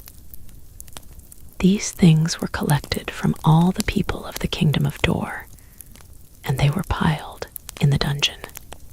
And because Chiaroscuro was dazzled by the light of one match, and journeyed upstairs, and fell into the queen's soup, and the queen died, the king ordered the death of every rat in the land. The king's men went bravely into the dungeon to kill the rats. But the thing about killing a rat is that you must first find a rat. And if a rat does not want to be found, reader, he will not be found. The king's men succeeded only in getting lost in the dungeon's tortuous mazes. Some of them, in fact, did not ever find their way out again and died there in the dark heart of the castle. And so, the killing of all rats was not successful, and in desperation, King Philip declared that rats were illegal. He declared them outlaws. This, of course, was a ridiculous law, as rats are outlaws to begin with. How can you outlaw an outlaw? It is a waste of time and energy. But still, the king officially decreed that all rats in the kingdom of Dor were outlaws and should be treated as such. When you are a king, you may make as many ridiculous laws as you like. That is what being a king is all about. But reader, we must not forget that King Philip loved the queen, and that without her, he was lost. This is the danger of loving. No matter how powerful you are, no matter how many kingdoms you rule, you cannot stop those you love from dying. Making soup illegal, outlawing rats, these things soothed the poor king's heart. And so we must forgive him. And what of the outlawed rats? What of one outlawed rat in particular? What of Chiaroscuro? In the darkness of the dungeon, he sat in his nest with the spoon atop his head. He set to work fashioning for himself a kingly cape made out of a scrap of the red tablecloth. And as he worked, old one-eared Botticelli Remorse sat next to him, swinging his locket back and forth, saying, "You see what comes from a rat going upstairs. I hope that you have learned your lesson. Your job in this world is to make others suffer." "Yes," muttered Chiaroscuro. "Yes, that is exactly what I intend to do. I will make the princess suffer for how she looked at me." And as Chiaroscuro worked and planned, the jailer Gregory held tight to his rope and made his own way through the darkness. And in a dank cell, the prisoner who had once had a red tablecloth and now had nothing, spent his days and nights weeping quietly. High above the dungeon, upstairs in the castle, a small mouse stood alone one evening as his brothers and sisters sniffed for crumbs. He stood with his head cocked to one side, listening to a sweet sound he did not yet have a name for. There would be consequences of the mouse's love for music. You, reader, know already some of those consequences. Because of the music, the mouse would find his way to a princess. He would fall in love. And speaking of consequences, the same evening that Despereaux stood inside the castle hearing music for the first time, outside the castle, in the gloom of dusk, more consequences drew near. A wagon driven by a king's soldier, and piled high with spoons and bowls and kettles, was making its way to the castle. And beside the soldier, there sat a young girl with ears that looked like nothing so much as pieces of cauliflower stuck on either side of her head. The girl's name, reader, was Miggery, and though she did not yet know it, she would be instrumental in helping the rat work his revenge. Chapter 24. A handful of cigarettes, a red tablecloth, and a hen.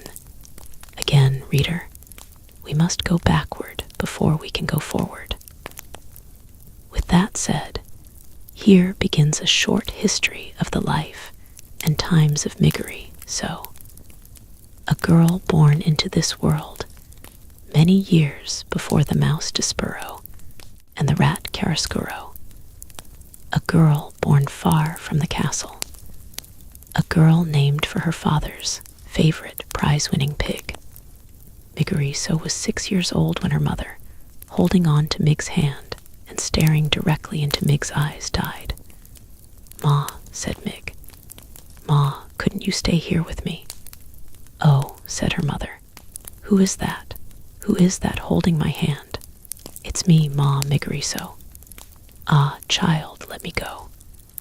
"But I want you to stay here," said Mig, wiping first at her runny nose and then at her runny eyes.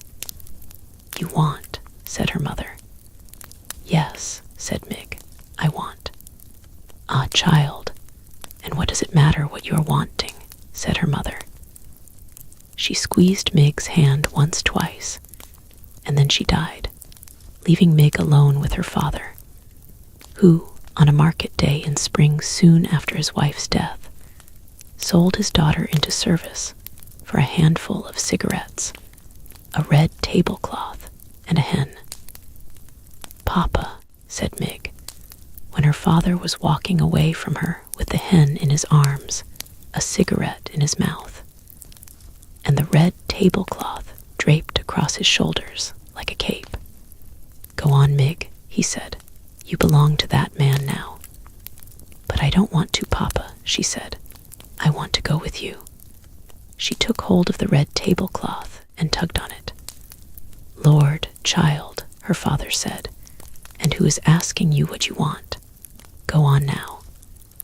He untangled her fingers from the cloth and turned her in the direction of the man who had bought her. Mig watched her father walk away, the red tablecloth billowing out behind him. He left his daughter. And reader, as you already know, he did not look back. Not even once. Can you imagine it? Can you imagine your father selling you for a tablecloth, a hen, and a handful of cigarettes? Close your eyes, please, and consider it for just a moment. Done. I hope that the hair on the back of your neck stood up as you thought of Mig's fate, and how it would be if it were your own. Poor Mig, what will become of her? You must, frightened though you may be, read on and see for yourself. Reader, it is your duty. Chapter 25. A Vicious Circle. Miggery so called the man who purchased her uncle, as he said she must. And also, as he said she must, Mig tended Uncle's sheep and cooked Uncle's food and scrubbed Uncle's kettle. She did all of this without a word of thanks or praise from the man himself. A Another unfortunate fact of life with Uncle was that he very much liked giving Mig what he referred to as a good clout to the ear. In fairness to Uncle, it must be reported that he did always inquire whether or not Mig was interested in receiving the clout. Their daily exchanges went something like this. Uncle, I thought I told you to clean the kettle. Mig, I cleaned it, Uncle. I cleaned it good. Uncle, ah, it's filthy. You'll have to be punished, won't ye? Mig, gore, Uncle, I cleaned the kettle. Uncle, are ye saying that I'm a liar, girl? Mig, no, Uncle, Uncle. Do you want a good clout to the ear then? Mig, no, thank you, Uncle, I don't. Alas, Uncle seemed to be as entirely unconcerned with what Mig wanted as her mother and father had been. The discussed clout to the ear was always delivered. Delivered, I am afraid, with a great deal of enthusiasm on Uncle's part, and received with absolutely no enthusiasm at all on the part of Mig. These clouts were alarmingly frequent, and Uncle was scrupulously fair in paying attention to both the right and left side of Miggery. So it was that after a time, the young Mig's ears came to resemble not so much ears as pieces of cauliflower stuck to either side of her head, and they became about as useful to her as pieces of cauliflower. That is to say that they all but ceased their functioning as ears.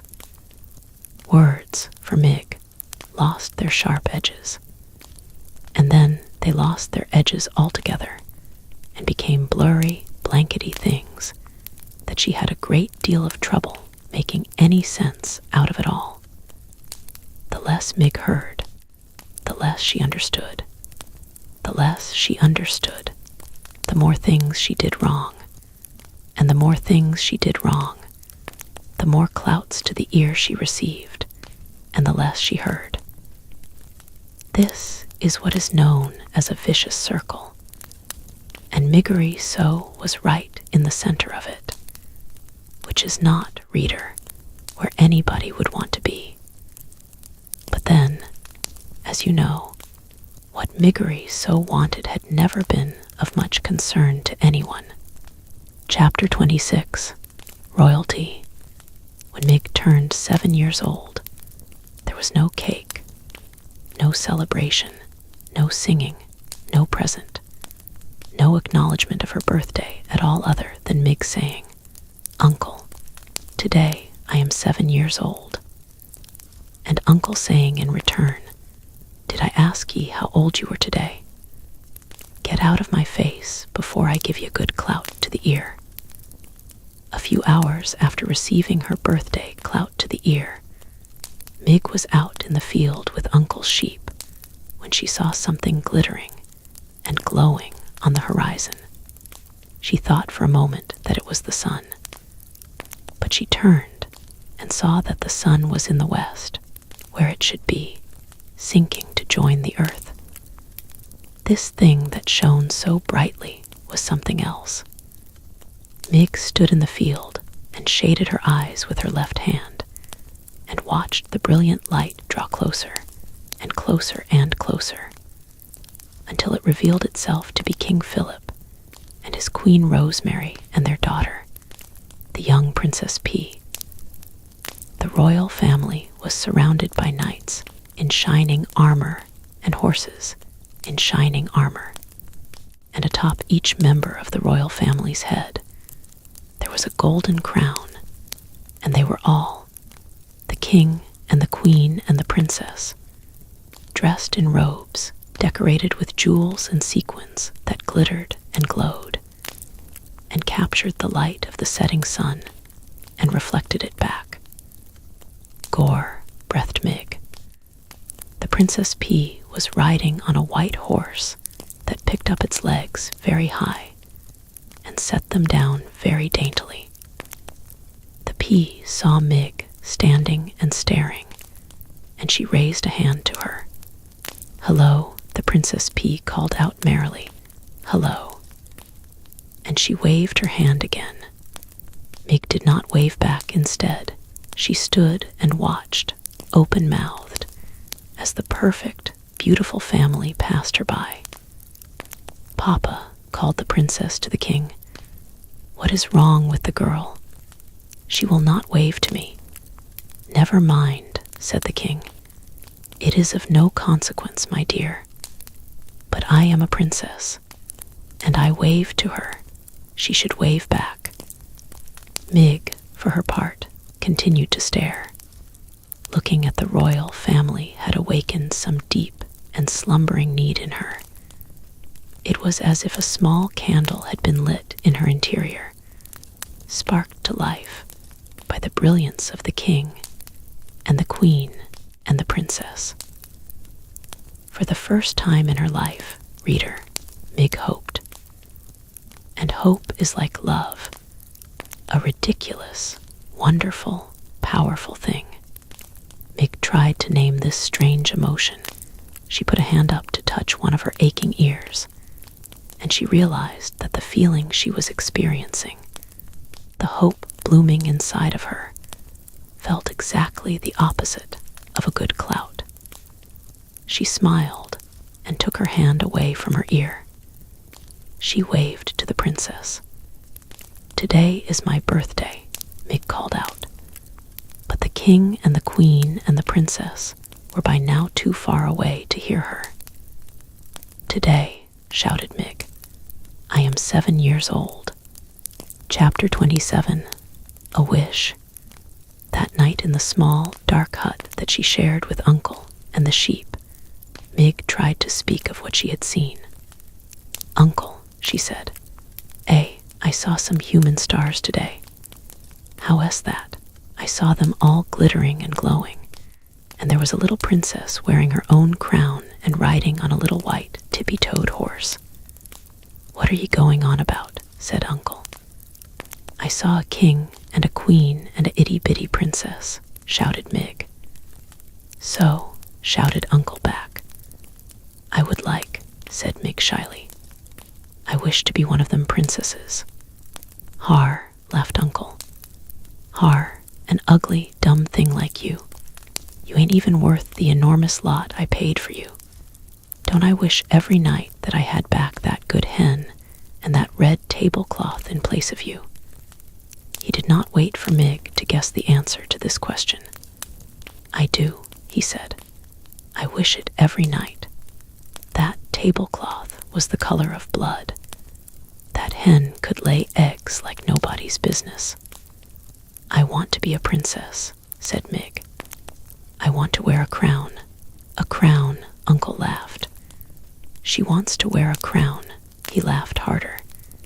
He took the empty kettle and put it atop his head. "Look at me," he said. "I'm a king. See my crown. I'm a king just like I always wanted to be. I'm a king because I want to be one." He danced around the hut with the kettle on his head.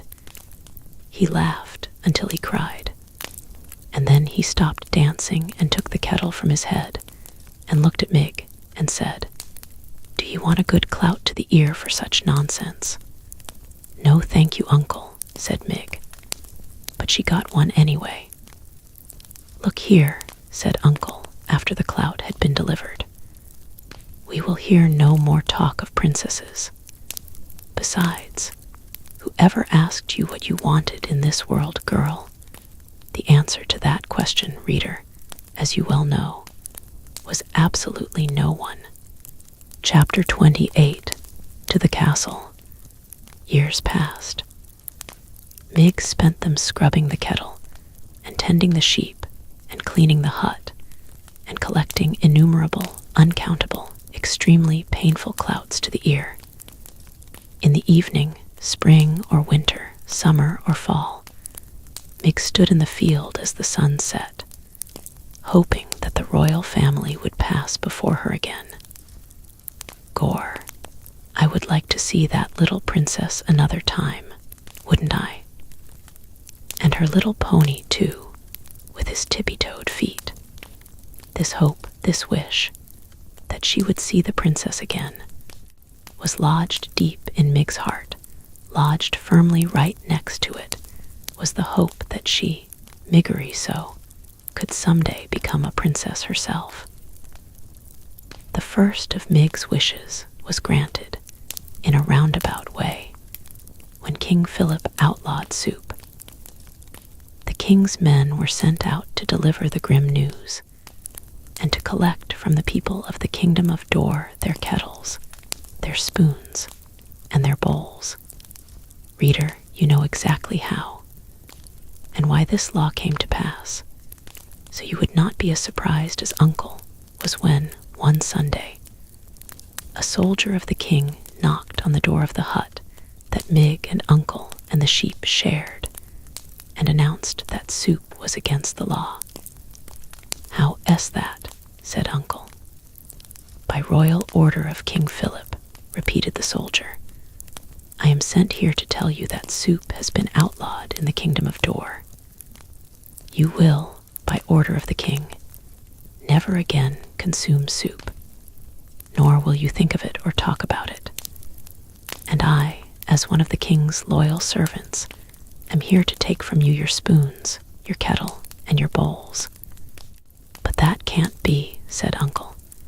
"Nevertheless, it is. What'll we eat?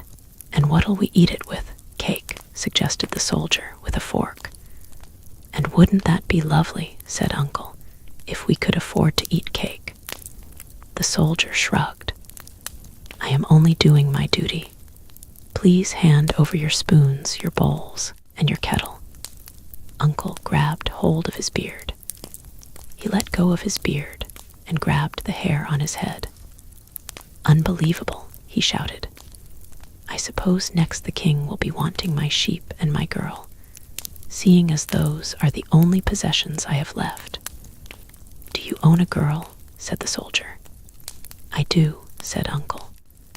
"A worthless one, but still, she is mine." "Ah," said the soldier, "that, I am afraid, is against the law too. No human may own another in the kingdom of Dor. But I paid for her fair and square with a good laying hen, and a handful of cigarettes, and a blood-red tablecloth." "No matter," said the soldier. "It is against the law to own another. Now, you will hand over to me, if you please, your spoons, your bowls, your kettle, and your girl. Or if you choose not to hand over these things, then you will come with me to be imprisoned in the castle dungeon. Which will it be?" And that is how Miggery came to be sitting in a wagon full of soup-related items next to a soldier of the king. "Do you have parents?" said the soldier. "I will return you to them." A ma," shouted the soldier. "Dead," said Mig. "Your pa," shouted the soldier. "I ain't seen him since he sold me." "Right, I'll take you to the castle then." "Gore," said Mig, looking around the wagon in confusion. "You want me to paddle to the castle?" shouted the soldier. "I'll take you to the castle." "The castle where the itty-bitty princess lives." "That's right, Gore," said Mig. "I aim to be a princess too someday." "That's a fine dream," said the soldier. He clucked to the horse and tapped the reins, and they took off. "I'm happy to be going," said Mig, putting a hand up and gently touching one of her cauliflower ears. "Might just as well be happy, seeing as it doesn't make a difference to anyone, but you if you are or not," said the soldier. "We will take you to the castle, and they will set you up fine. You no longer will be a slave. You will be a paid servant." Said Mig. "You will be a servant," shouted the soldier. "Not a slave, Gore," said Mig, satisfied. "A servant I will be, not a slave." She was 12 years old. Her mother was dead. Her father had sold her. Her uncle, who wasn't her uncle at all, had clouted her until she was almost deaf. And she wanted, more than anything in the world, to be a little princess wearing a golden crown and riding a high-stepping white horse. Reader, do you think that it is a terrible thing to hope when there is really no reason to hope at all? Or is it, as the soldier said about happiness, something that you might just as well do, since, in the end, it really makes no difference to anyone but you? Chapter 29. Start with the kersey and finish with the thread. Miggery so's luck continued. On her first day on the job as a castle servant, she was sent to deliver a spool of red thread to the princess. Mind, said the head of the serving staff, a dour woman named Louise. She is royalty, so you must make sure you curtsy. How is that? Shouted Mig. You must curtsy, shouted Louise. Gore, said Mig. Yes'm. She took the spool of thread from Louise and made her way up the golden stairs to the princess's room, talking to herself as she went. Here I am, off to see the princess. Me, Miggery so, seeing the princess up close and personal-like. And first off, I must kersey because she is the royalty. At the door to the princess's room, Mig had a sudden crisis of confidence. She stood a moment, clutching the spool of thread and muttering to herself. Now, how did that go? She said. Give the princess the thread and then give her a kersey. No, no, first the kersey and then the thread. That's it. Gore, that's right, that's the order. Start with the kersey and finish with the thread. She knocked at the princess's door. Enter, said the P. Mig, hearing nothing, knocked again. Enter, said the P. And Mig, still hearing nothing, knocked yet again. Maybe, she said to herself, the princess ain't to home. But then the door was flung wide, and there was the princess herself, staring right at Miggery so. Gore, said Mig, her mouth hanging open. Hello, said the P. Are you the new serving maid? Have you brought me my thread? Kersey I must, shouted Mig.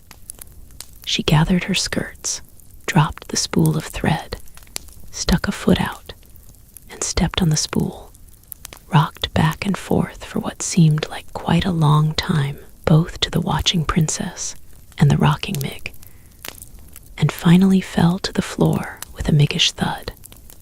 Whoopsie, said Miggery sow. The P could not help it, she laughed. That's all right, she said to Mig, shaking her head. It's the spirit of the thing that counts. How is that? Shouted Mig. It's the spirit of the thing that counts, shouted P. Thank you, miss, said Mig. She got slowly to her feet. She looked at the princess. She looked down at the floor. First the kersey, and then the thread, Mig muttered. Pardon, said the P. Gore, said Mig. The thread. She dropped to her hands and knees to locate the spool of thread. When she found it, she stood back up and offered it to P. I brought you your thread, didn't I? Lovely, said the princess as she took the thread from Mig. Thank you so much. I cannot seem to hold on to a spool of red thread. Every one I have disappears somehow. Are you making a thing? Asked Mig, squinting at the cloth in the P's hand. I am making a history of the world, my world, said the P, in tapestry. See, here is my father, the king, and he is playing the guitar because that is something he loves to do and does quite well. And here is my mother, the queen, and she is eating soup because she loved soup. Soup, Gore, that's against the law. Yes, said the princess, my father outlawed it because my mother died while she was eating it. Your ma's dead. Yes, said the P. She died just last month. She bit her bottom lip to stop it from trembling. Ain't that the thing, said Mig. My ma is dead, too. How old were you when she died? Bold was I, said Mig, taking a step back, away from the princess. I'm sorry then. No, how old were you? Shouted the P. Not but 6, said Mig. I'm sorry, said the princess. She gave Mig a quick, deep look of sympathy. How old are you now? 12 years. So am I, said the princess. We're the same age. What is your name? She shouted. Miggery so, but most just calls me Mig. And I saw you once before, princess. You passed me by on a little white horse. On my birthday it was, and I was in the field with uncle's sheep, and it was sunset time. Did I wave to you? Asked the princess. Did I wave? Shouted the P. Yes, nodded Mig. But you didn't wave back, said the princess. I did, said Mig. Only you didn't see. Someday I will sit on a little white horse and wear a crown and wave. Someday, said Mig, and she put up a hand to touch her left ear, I will be a princess too. Really, said the P. And she gave Mig another quick, deep look, but said nothing else. When Mig finally made her way back down the golden stairs, Louise was waiting for her. How long, she roared, did it take you to deliver a spool of thread to the princess? Too long, guessed Mig. That's right, said Louise, and she gave Mig a good clout to the ear. You are not destined to be one of our star servants. That is already abundantly clear. No, ma'am, said Mig. That's all right, though, because I aim to be a princess. You, a princess. Don't make me laugh. This, reader, was a little joke on Louise's part, as she was not a person who laughed. Ever. Not even at a notion as ridiculous as Miggery so becoming a princess. Chapter 30. To the dungeon. At the castle, for the first time in her young life, Mig had enough to eat, and eat she did. She quickly became plump, and then plumper still. She grew rounder and rounder, and bigger and bigger. Only her head stayed small. Reader, as the teller of this tale, it is my duty from time to time to utter some hard and rather disagreeable truths. In the spirit of honesty, then, I must inform you that Mig was the tiniest bit lazy. And 2, she was not the sharpest knife in the drawer. That is, she was a bit slow-witted. Because of these shortcomings, Louise was hard-pressed to find a job that Miggery so could effectively perform. In quick succession, Mig failed as a lady-in-waiting.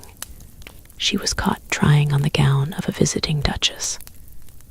A seamstress, she sewed the cloak of the riding master to her own frock and ruined both. And as a chambermaid sent to clean a room, she stood, open-mouthed and delighted, admiring the gold walls and floors and tapestries, exclaiming over and over again, "Gore, ain't it pretty? Gore, ain't it something then?" And did no cleaning at all. And while Mig was trying and failing at these many domestic chores, other important things were happening in the castle. The rat, in the dungeon below, was pacing and muttering in the darkness, waiting to take his revenge on the princess. And upstairs in the castle, the princess had met a mouse, and the mouse had fallen in love with her. Will there be consequences? You bet. Just as Mig's inability to perform any job well had its consequences. For finally, as a last resort, Louise sent Mig to the kitchen, where Cook had a reputation for dealing effectively with difficult help. In Cook's kitchen, Mig dropped eggshells in the pound cake batter. She scrubbed the kitchen floor with cooking oil instead of cleanser. She sneezed directly on the king's pork chop moments before it was to be served to him. "Of all the good-for-nothings I have encountered," shouted Cook, "surely you are the worst, the most cauliflower-eared, the good-for-nothingest. There's only one place left for you, the dungeon." Said Mig, cupping a hand around her ear. "You are being sent to the dungeon. You are to take the jailer his noonday meal. That will be your duty from now on. Reader, you know that the mice of the castle feared the dungeon. Must I tell you that the humans feared it too? Certainly, it was never far from their thoughts. In the warm months, a foul odor rose out of its dark depths and permeated the whole of the castle. And in the still, cold nights of winter, terrible howls issued from the dark place, as if the castle itself were weeping and moaning. It's only the wind, the people of the castle assured each other. Nothing but the wind. Many a serving girl had been sent to the dungeon, bearing the jailer's meal, only to return white-faced and weeping, hands trembling, teeth chattering, insisting that they would never go back. And worse, there were whispered stories of those servant girls who had been given the job of feeding the jailer, who had gone down the stairs and into the dungeon, and who had never been seen or heard from again. Do you believe that this will be Mig's fate? Gore? I hope not. What kind of a story would this be without Mig? "Listen, you cauliflower-eared fool," shouted Cook. "This is what you do. You take the tray of food down to the dungeon, and you wait for the old man to eat the food, and then you bring the tray back up. Do you think that you can manage that?" I reckon so," said Mig. "I take the old man the tray, and he eats what's on it, and then I bring the tray back up. Empty it would be then. I bring the empty tray back up from the deep downs." "That's right," said Cook. "Seems simple, don't it? But I'm sure you'll find a way to bungle it." Said Mig. "Nothing," said Cook. "Good luck to you. You'll be needing it." She watched as Mig descended the dungeon stairs.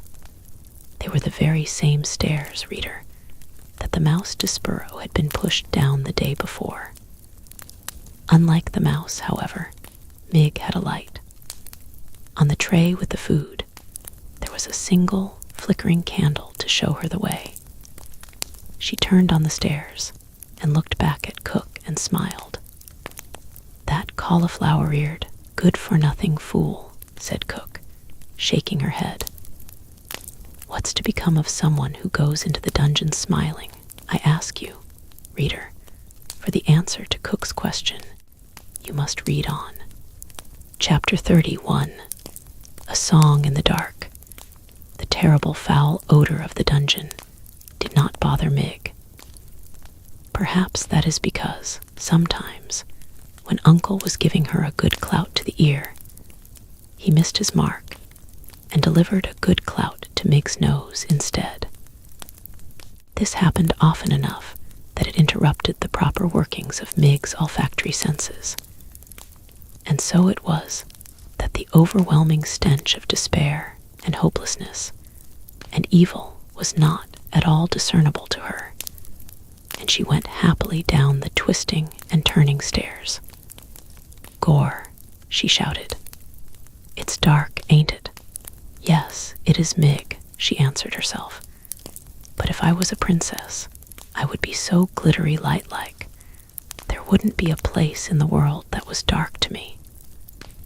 At this point, Miggery's sow broke into a little song that went something like this. "I ain't the Princess P, but someday I will be the P ha-he.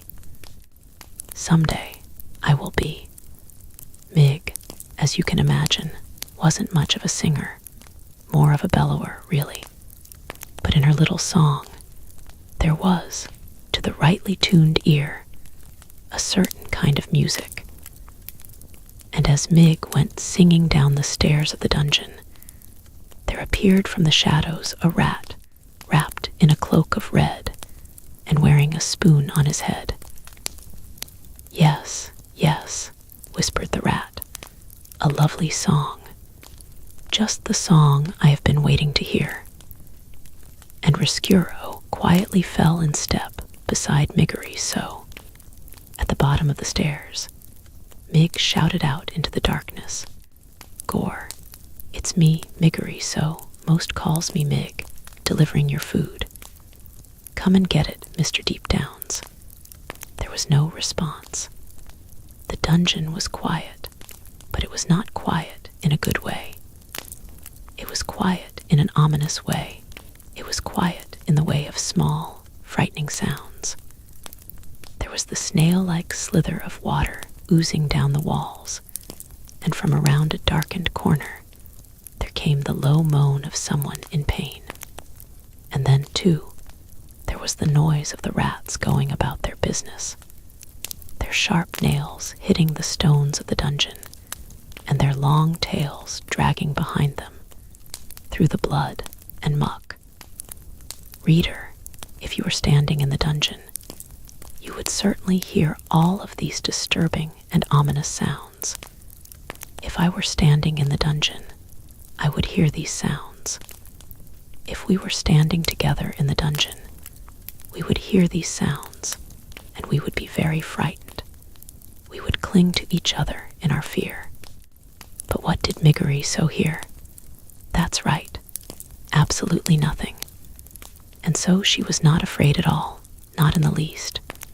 She held the tray up higher, and the candle shed its weak light on the towering pile of spoons and bowls and kettles.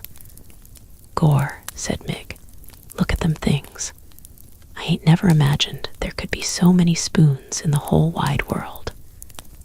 "There is more to this world than anyone could imagine," said a booming voice from the darkness. "True, true," whispered Chiaroscuro. "The old jailer speaks true." "Gore," said Mig. "Who said that?" And she turned in the direction of the jailer's voice. Chapter 32. Beware of the Rats. The candlelight on Mig's tray revealed Gregory limping toward her, the thick rope tied around his ankle, his hands outstretched. "You," Gregory presumes, "have brought food for the jailer." "Gore," said Mig. She took a step backward. "Give it here," said Gregory, and he took the tray from Mig and sat down on an overturned kettle that had rolled free from the tower. He balanced the tray on his knees and stared at the covered plate. Gregory assumes that today, again, there is no soup. Said Mig. "Soup," shouted Gregory. "Illegal," shouted Mig back. "Most foolish," muttered Gregory as he lifted the cover off the plate. "Too foolish to be born a world without soup." He picked up a drumstick and put the whole of it in his mouth and chewed and swallowed. "Here," said Mig, staring hard at him. "You forgot the bones." "Not forgotten. Chewed." "Gore," said Mig, staring at Gregory with respect. "You eats the bones. You are most ferocious." Gregory ate another piece of chicken, a wing, bones, and all. And then another. Mig watched him admiringly.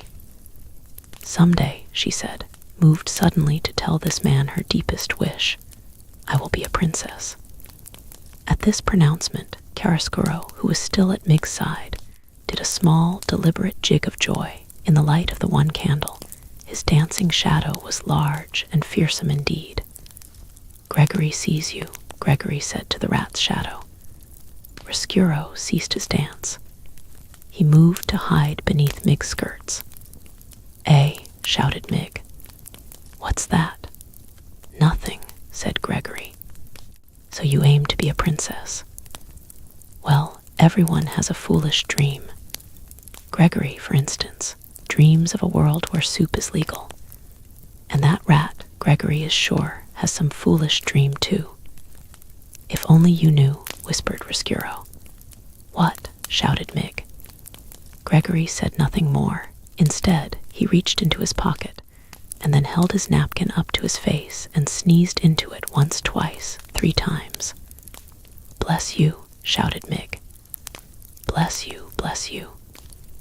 "Back to the world of light," Gregory whispered. And then he balled the napkin up and placed it on the tray.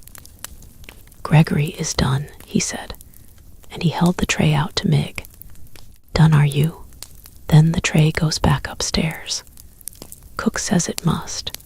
You take the tray to the deep downs, you wait for the old man to eat, and then you bring the tray back.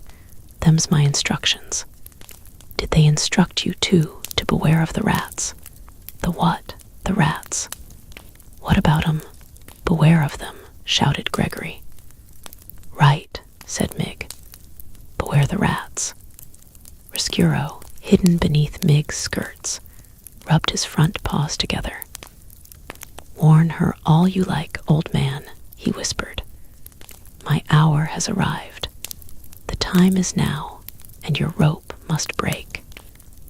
No nibbling this time, rather a serious chew that will break it in two. Yes, it is all coming clear. Revenge is at hand. Chapter 33. A Rat Who Knows Her Name. Mig had climbed the dungeon stairs and was preparing to open the door to the kitchen when the rat spoke to her. May I detain you for a moment? Mig looked to her left and then to her right. Down here, said Chiaroscuro. Mig looked at the floor. Gore, she said, but you're a rat, ain't you? And didn't the old man just warn me of such? Beware the rats, he said.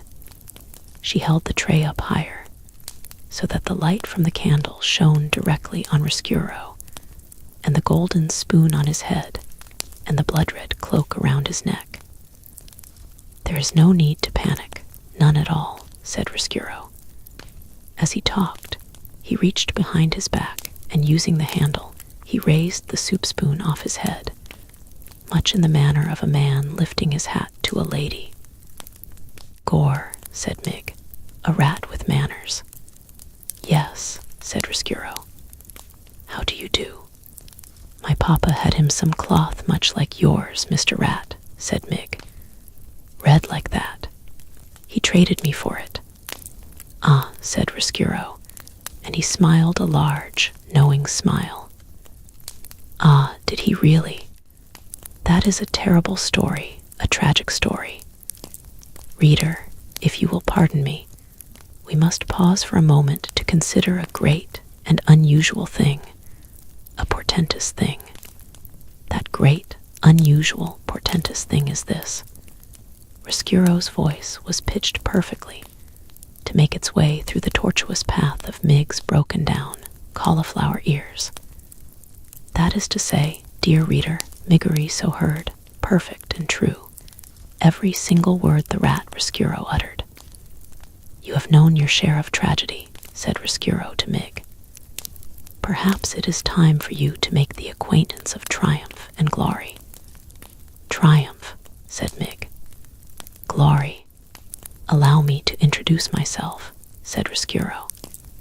I am Chiaroscuro. Friends call me Chiaroscuro, and your name is Miggery so. And it is true, is it not, that most people call you simply Mig? Ain't that the thing? Shouted Mig. A rat who knows my name. Miss Miggery, my dear, I do not want to appear too forward so early in our acquaintance, but may I inquire, am I right in ascertaining that you have aspirations? What do you mean, aspirations? Shouted Mig. Miss Miggery, there is no need to shout. None at all. As you can hear me, so I can hear you. We two are perfectly suited, each to the other. Chiaroscuro smiled again, displaying a mouthful of sharp yellow teeth. Aspirations, my dear, are those things that would make a serving girl wish to be a princess. Gore, agreed Mig. A princess is exactly what I want to be. There is, my dear, a way to make that happen. I believe that there is a way to make that dream come true. You mean that I could be the Princess P? Yes, Your Highness, said Chiaroscuro, and he swept the spoon off his head and bowed deeply at the waist. Yes, your most royal Princess P. Gore, said Mig, may I tell you my plan? May I illustrate for you how we can make your dream of becoming a princess a reality? Yes, said Mig, yes.